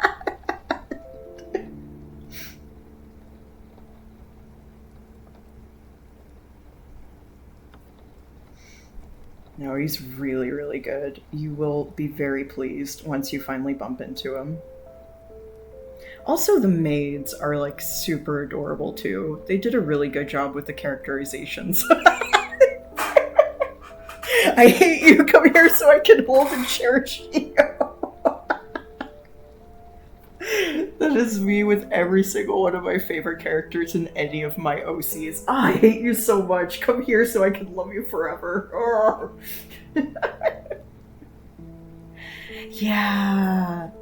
Oh, me too. Like, I have two of them. I have Ellen and I have Corin. But Rena is so cool and also creepy. She has like a the first time to strangle Carter. Carter seems like he's very easy to hate affectionately, for sure. Just in everything that you've told me about the lore about Carter. I love Carter. They're so cool.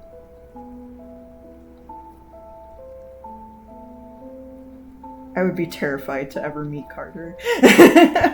But as a fictional concept, extremely cool character. Yeah.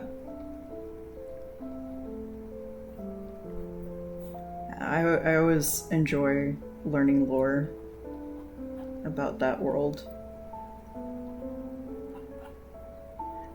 And yeah, like you're gonna really, really love Victoria housekeeping, for sure. It is of a flavor that I'm pretty sure you will enjoy, and I'm really doing my best to not say anything about it.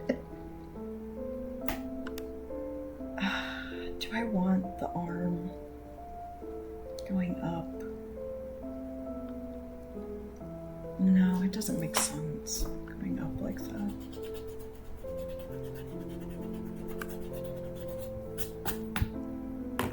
I am for this weird deer. This weird not deer.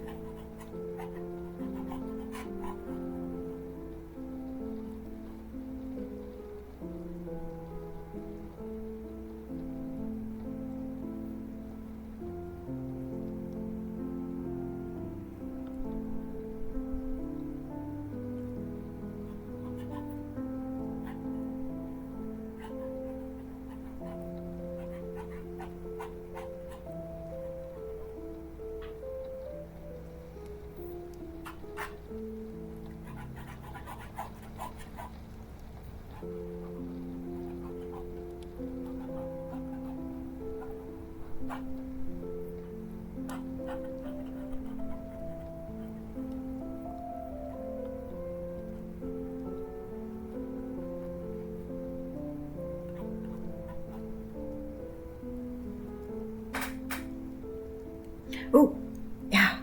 See you later. Thank you for stopping by and chatting. Take care.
You know, normal deer eyes. And for some of you that might have missed the sketch yesterday, I really want to paint just really wild, multicolored eyes, kind of psychedelic eyes. It's one of my main goals with this piece. And so this is kind of the sketch that I had going for the deer eye. So this is the idea that I'm going to go for like the final look of it.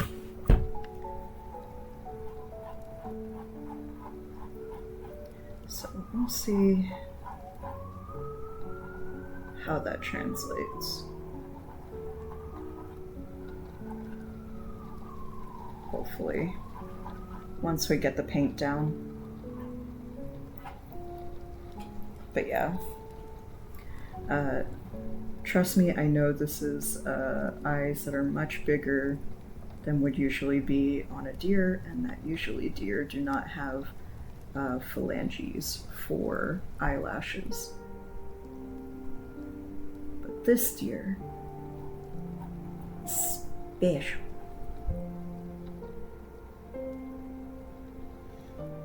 And I always have a really good time when I can just make weird little creatures and weird little surreal things.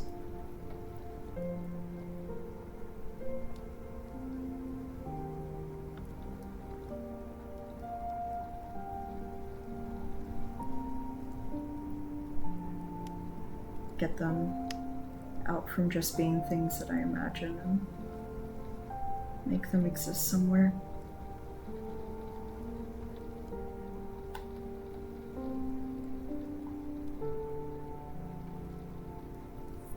Oh, that'll be really fun to paint.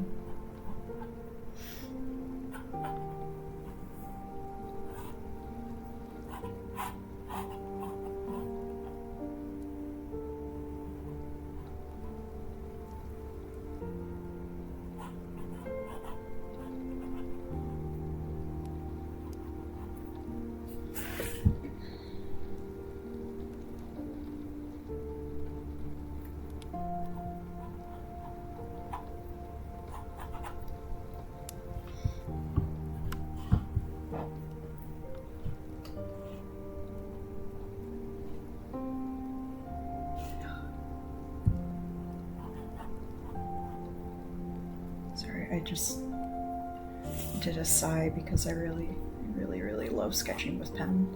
It just makes me so happy.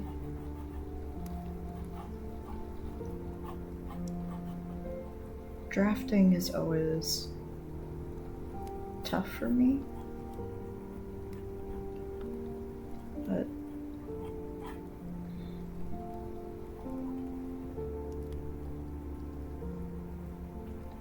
something about these really cheap ballpoint pens make it easier to translate things that I imagine onto a page or onto canvas.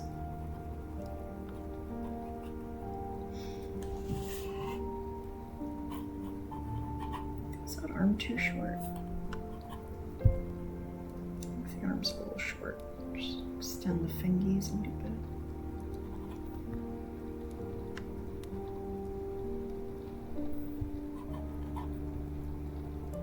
And then if I do this, it'll make it look longer. There we go.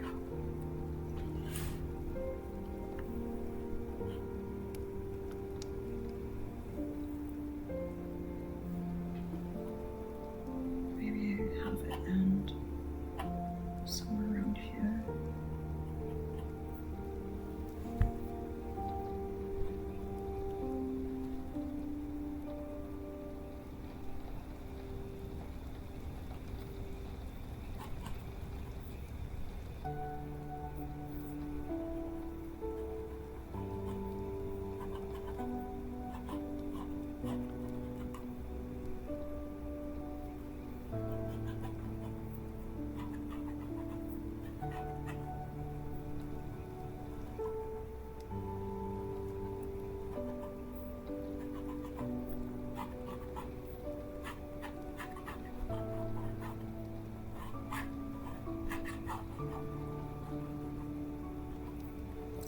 This is going to be a critical one. Okay, so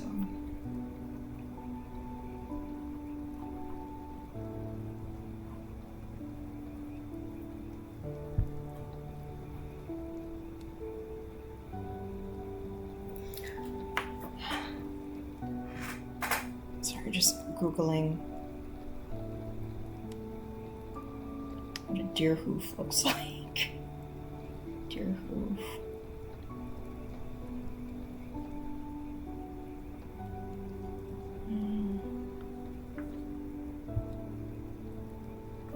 Okay.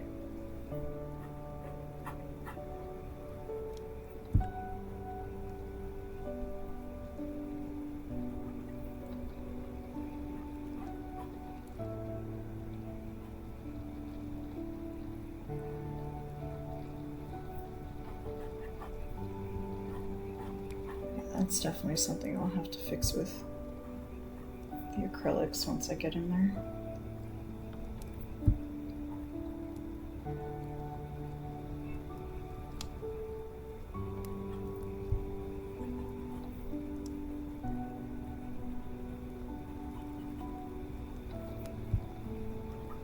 Hey, Sipo.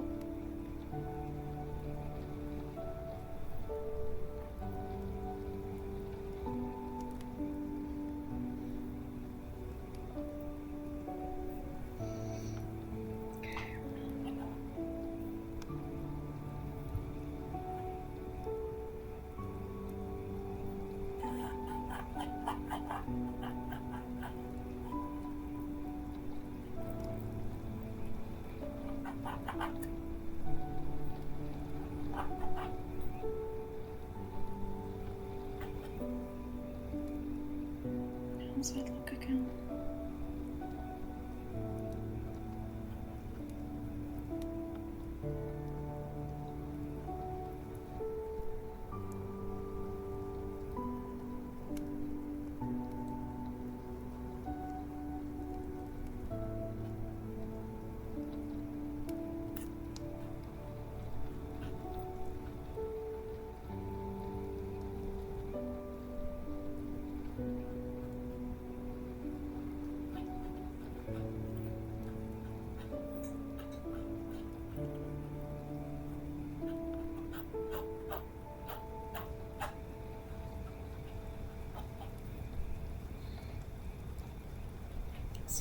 Oh, should be the top of the roof, not the bottom, I think.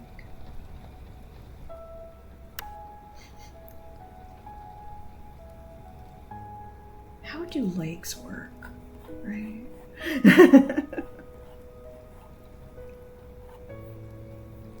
How do lakes of weird fictional deer monsters work?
I think is how I want to go with this guy.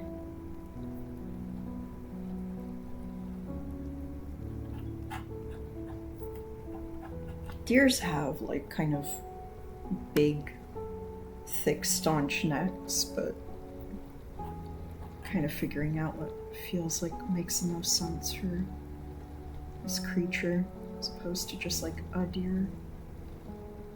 This is a very strange deer.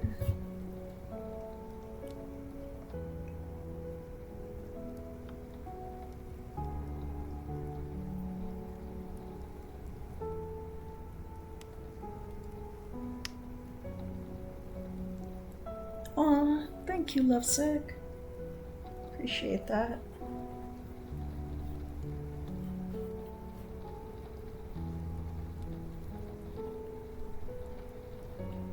I'm definitely having fun with it.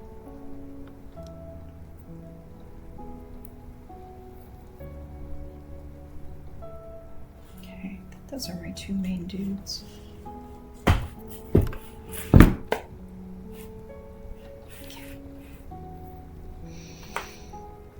And I have some plans for some creatures in the back. It'll be done. I'm gonna stretch for a few minutes though. So I'll be back in like, let's say 10 minutes. Everybody go stretch, go hydrate.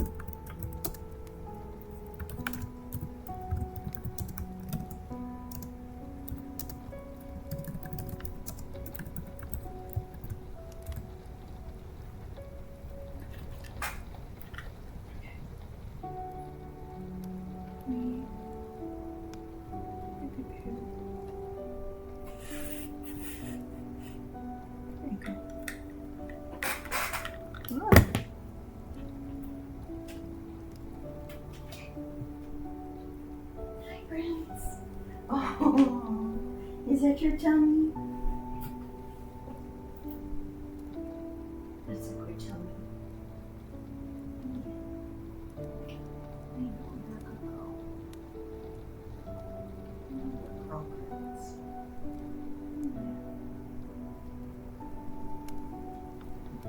Go stretch.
cozy? Yeah? You gonna go back to sleep? Okay, that's a good place for you to sleep.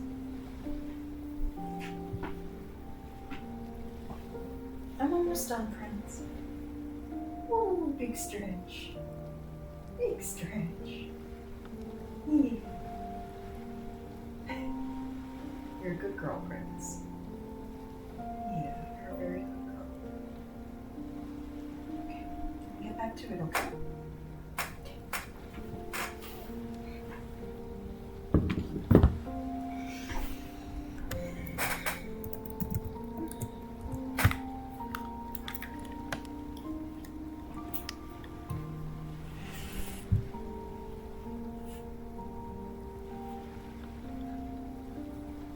It almost looks like a little ballerina loop. Just a little, I don't remember the name of that kind of leaf. Okay. Let's get some little guys in the background.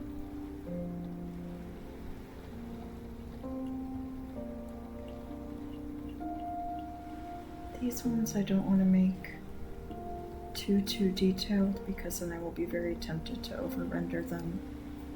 And then they won't really be in the background anymore now, will they?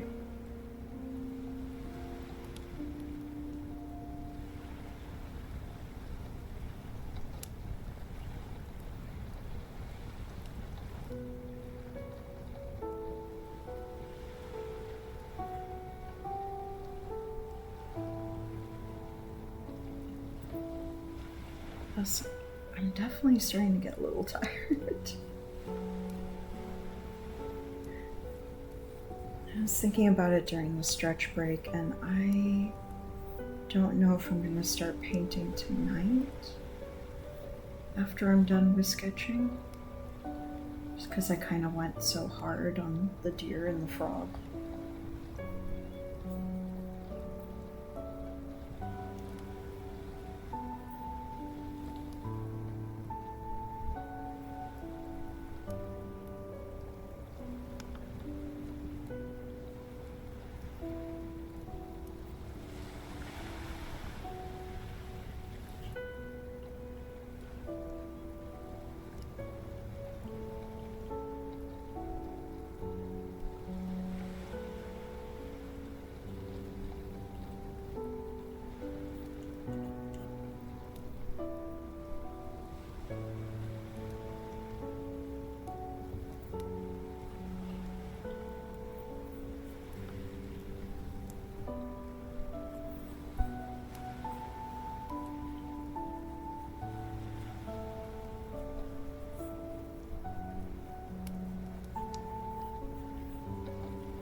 That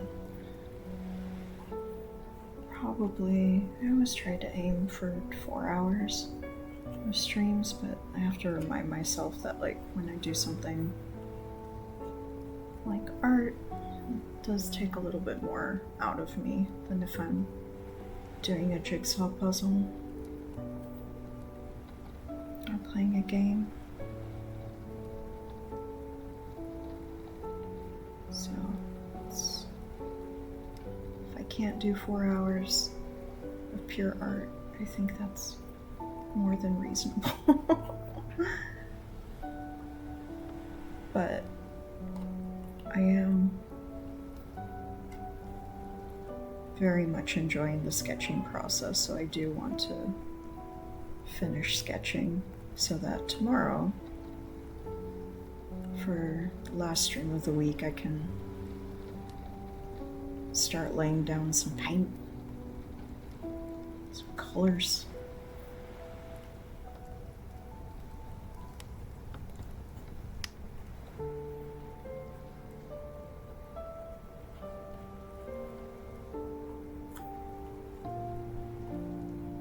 That gives me a little bit more time to procrastinate on choosing a palette too, which is a-okay with me because I am having a hard time imagining all of the colors for this.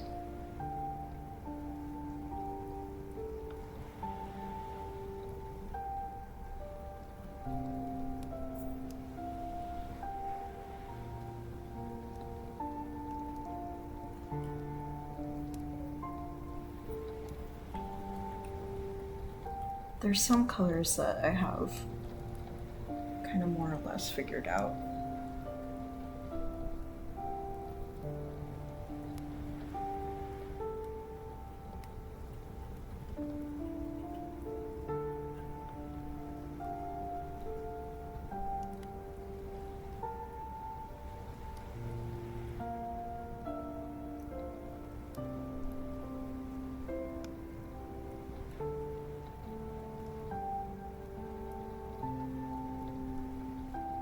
But I kind of have a hard time choosing colors ahead of time when it comes to painting.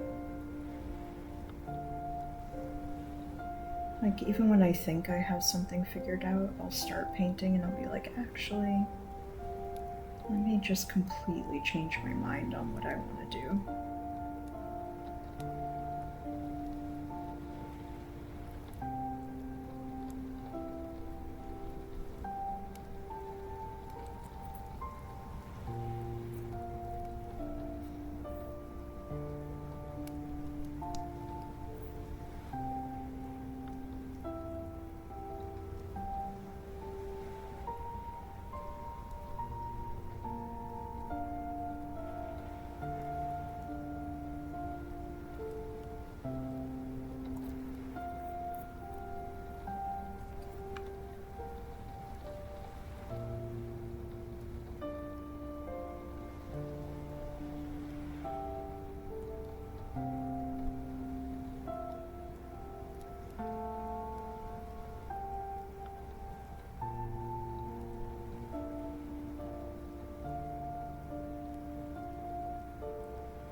Ugh.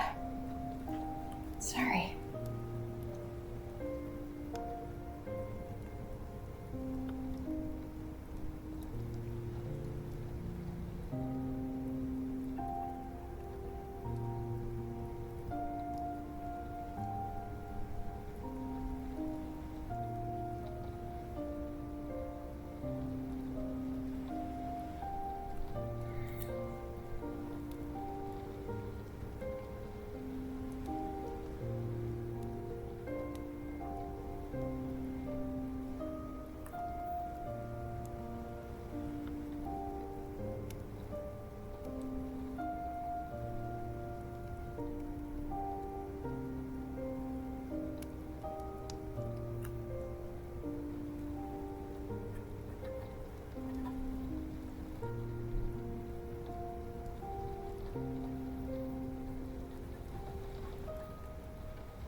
just have frogs in the brain a lot lately because a lot of these creatures are turning out very frog-like.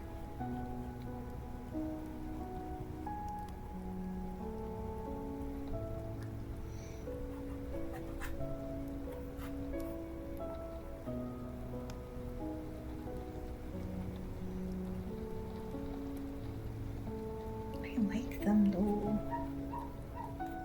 They're my little guys.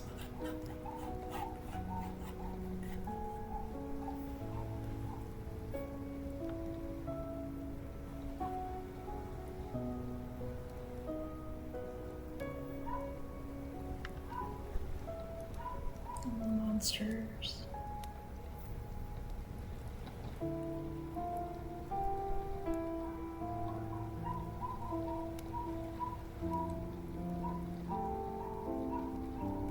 I kind of wonder too if I had a real craving to draw some messed up little guys because I recently saw Mad God, which is a really okay. It's really hard to recommend Mad God because it's a really, really messed up movie, but it is artistically stunning. The animation is breathtaking in a lot of it, but it is a very disturbing film. So I would highly recommend, before checking it out, maybe even before even checking out the trailer, because I think even the trailer is messed up,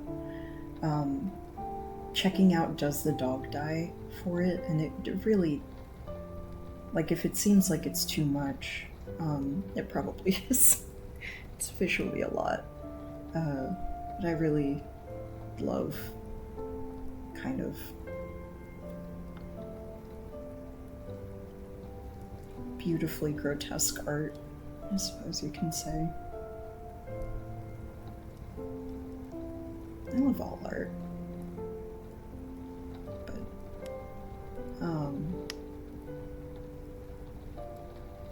definitely I think that made me really, really eager to get this piece out of my head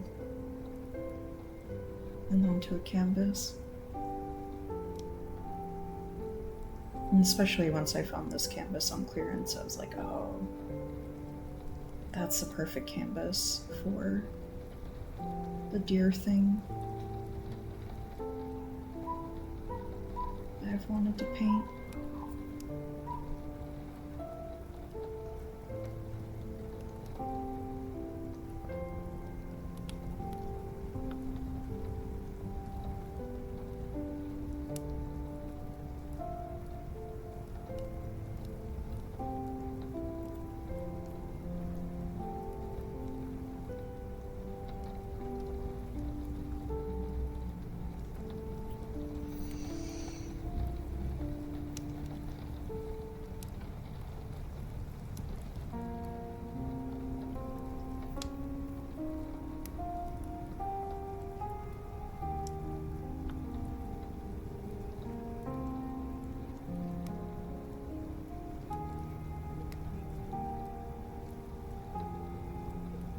When I sketched this little guy, I was like, oh my gosh, this little guy is a weird little friend. He just looks like he's going, hi.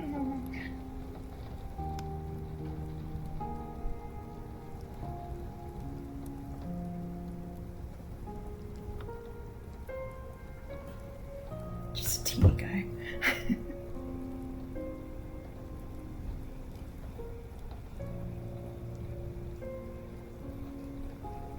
Sometimes you need teeny tiny guys on the edges of a spiraling basin.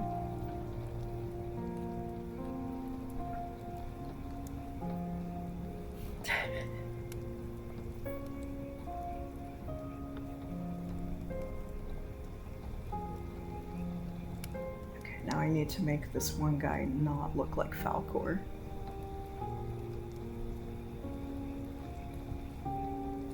because I like his general shape, but every time I glance back at him, I'm like, oh, you're very Falcor coated, and I need you to not be. So it feels kind of weird.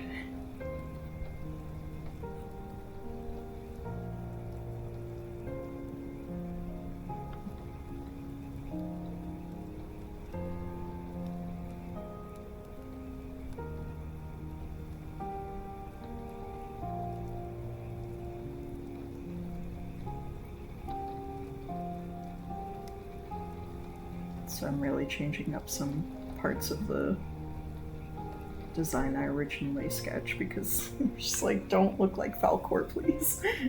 I love Falcor, but it does not have a place in this weird world that I'm drawing.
One of the weird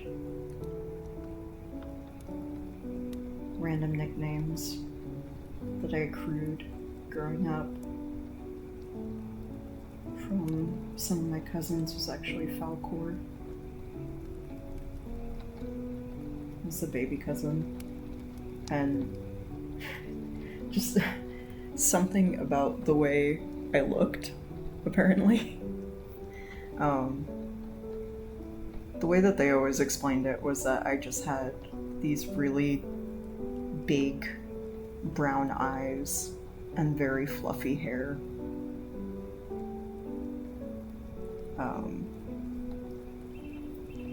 And I was cute because I was the youngest by quite a lot. And so they were like, oh, you're like Falcor.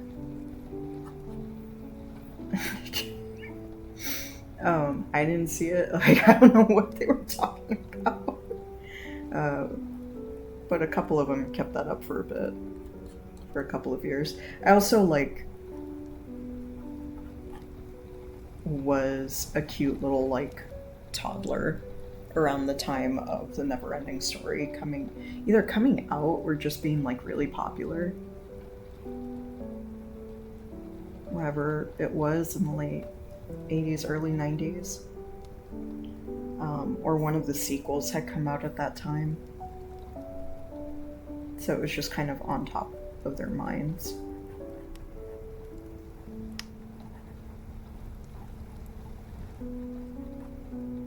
And I wouldn't see the movie for years, so I had no idea what they were talking about. I was just like, yay, my older cousins are talking to me.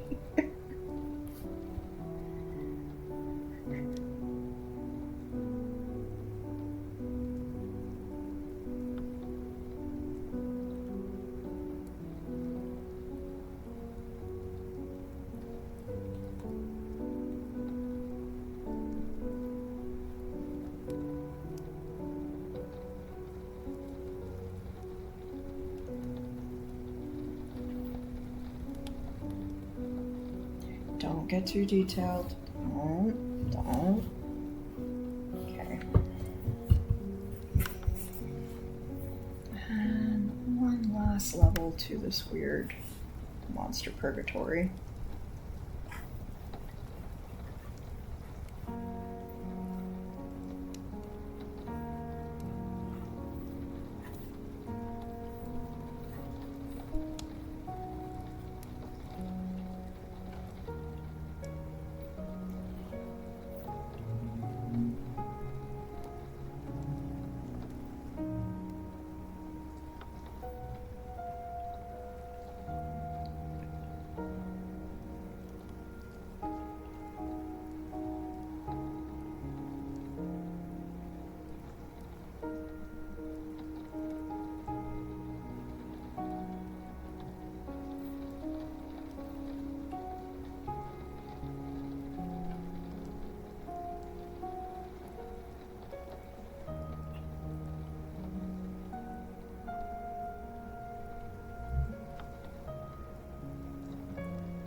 I like the idea of this one not coming.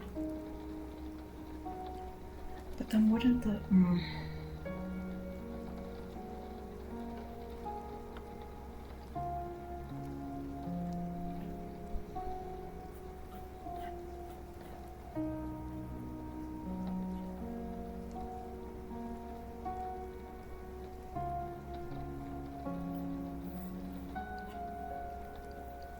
I'll just have this one coming out from the dark. Excuse to draw more eyes. When in doubt, more eyes.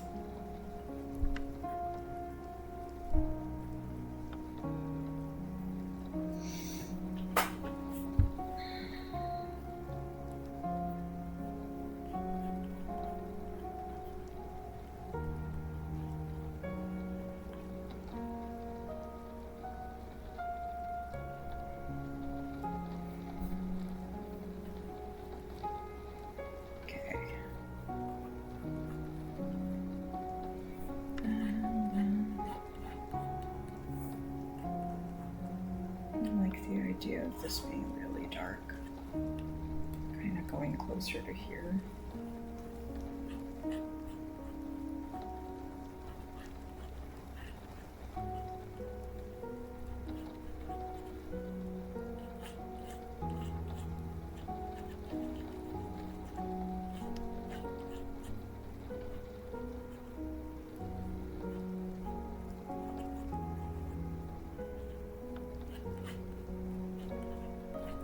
Instead of like visible creatures, if I just have it be like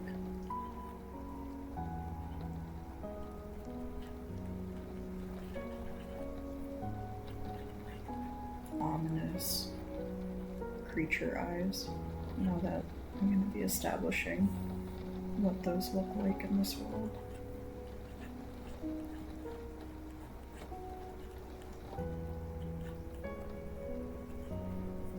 This is me thinking on technical terms.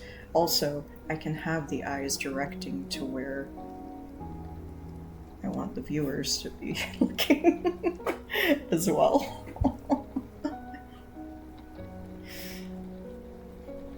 Make the eyes be cheating guidelines for what people are supposed to be focusing on.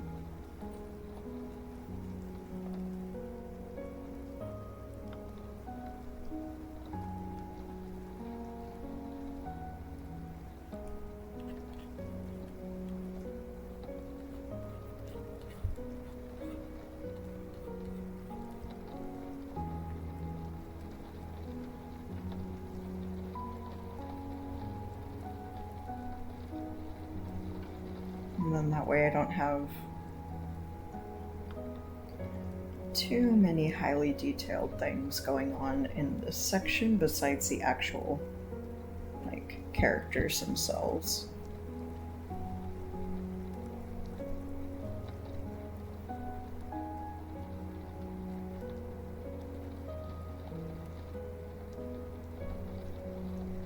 so that I can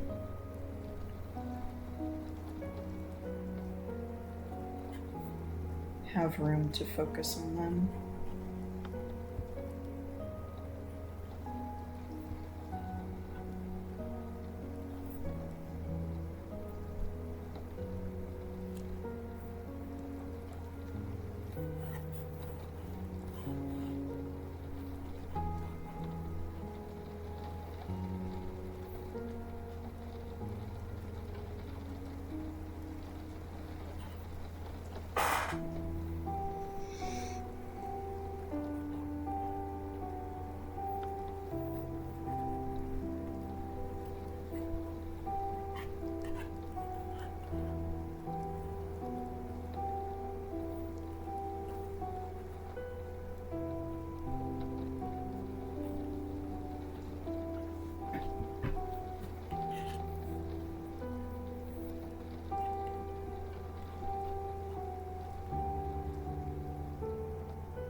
I do like the ideas of some claws. Love claws.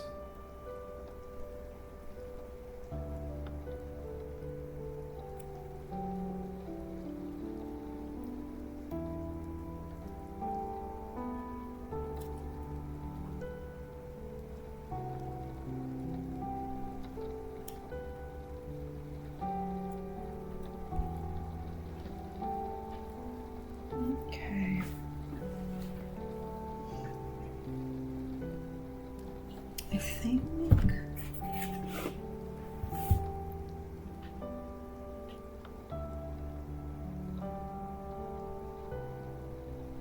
I think the sketch is where I want it to be.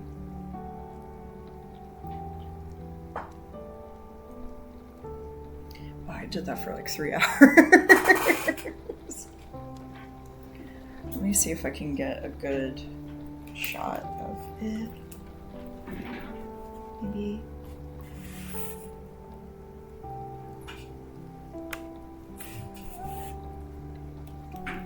Maybe we can see the whole thing.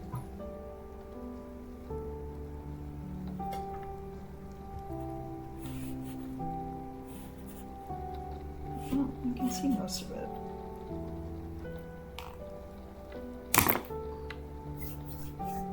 Oh, look at how heinous my hands are.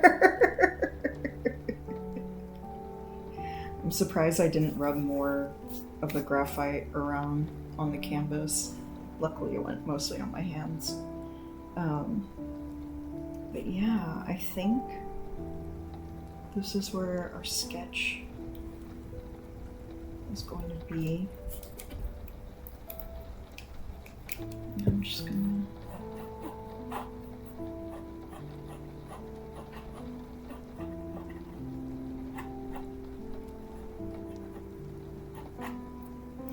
put an eye squick warning tomorrow when I actually start rendering that part of the sketch, but my poor frog son is going to sustain some eye damage, but I'll make sure to put a warning up in the chat when that happens tomorrow.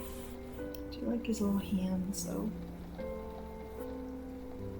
love weird little hands, little arms. A big baleen mouth, which is not what frogs have.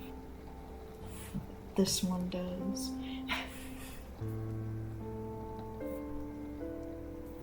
Just these big, giant monster eyes with tons of irises in them.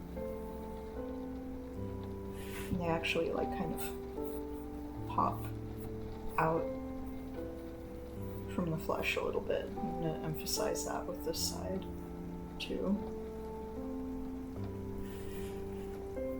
In the background, we have kind of just like a basin that's spiraling down that our characters are like in the middle of. So because it's all ink, they all look kind of like on the same depth for now. But when I actually start painting them in, I'm going to make sure that they kind of are more to the background. I like this little guy a lot. I have a lot of fun making this little, like, one two-legged creature in this world. He's technically four-legged, so he's using his little handsies too. I love this little guy that's just going, "Ah!"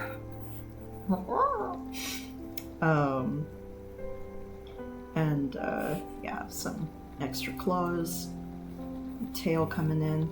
This guy's just going to be hanging out upside down because I thought that would be a fun thing to have in the corner.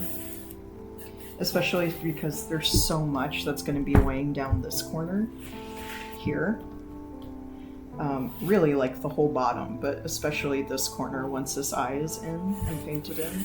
That was like, oh, maybe it will help balance out the composition a little bit if I put a weird little guy just hanging out upside down there. And then, yeah, these little guys. Really like this guy a lot. I like his little eyes. He's a lot more chill than I originally expected him to be in my thumbnails. I was thinking he was going to be like much more vicious. I love a frog. Yeah. I know, he's my son. Don't be mean to my son. The world is already so mean to him. He's got anxiety. Be nice. Be nice to my monster son. Then we got some claws coming out from the dark. There's going to be some more eyes kind of coming out from the dark too, instead of like define. I know, tough times for Frog. Lovesick, I love your emotes so much. They're so good. Deer thing, it's going to be here in the middle, and we'll also have like some patterning on him that I started to kind of loosely sketch a little bit. Yeah, that's a grand tour of this thing. I'm excited to start painting it tomorrow. Yeah. Use all my strength.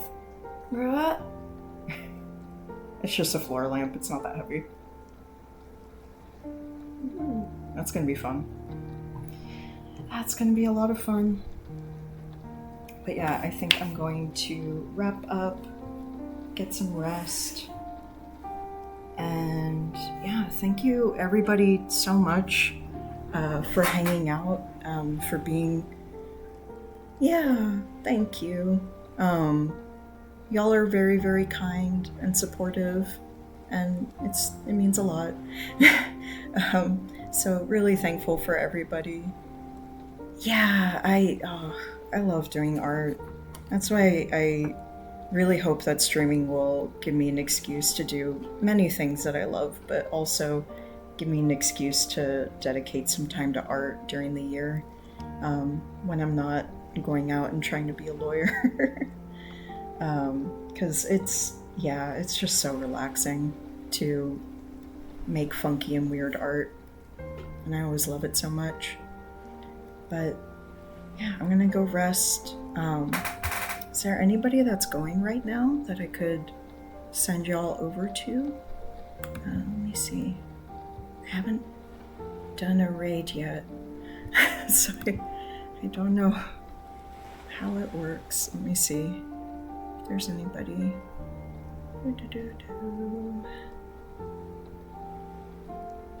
Ooh. I could send you over to Small Ghost.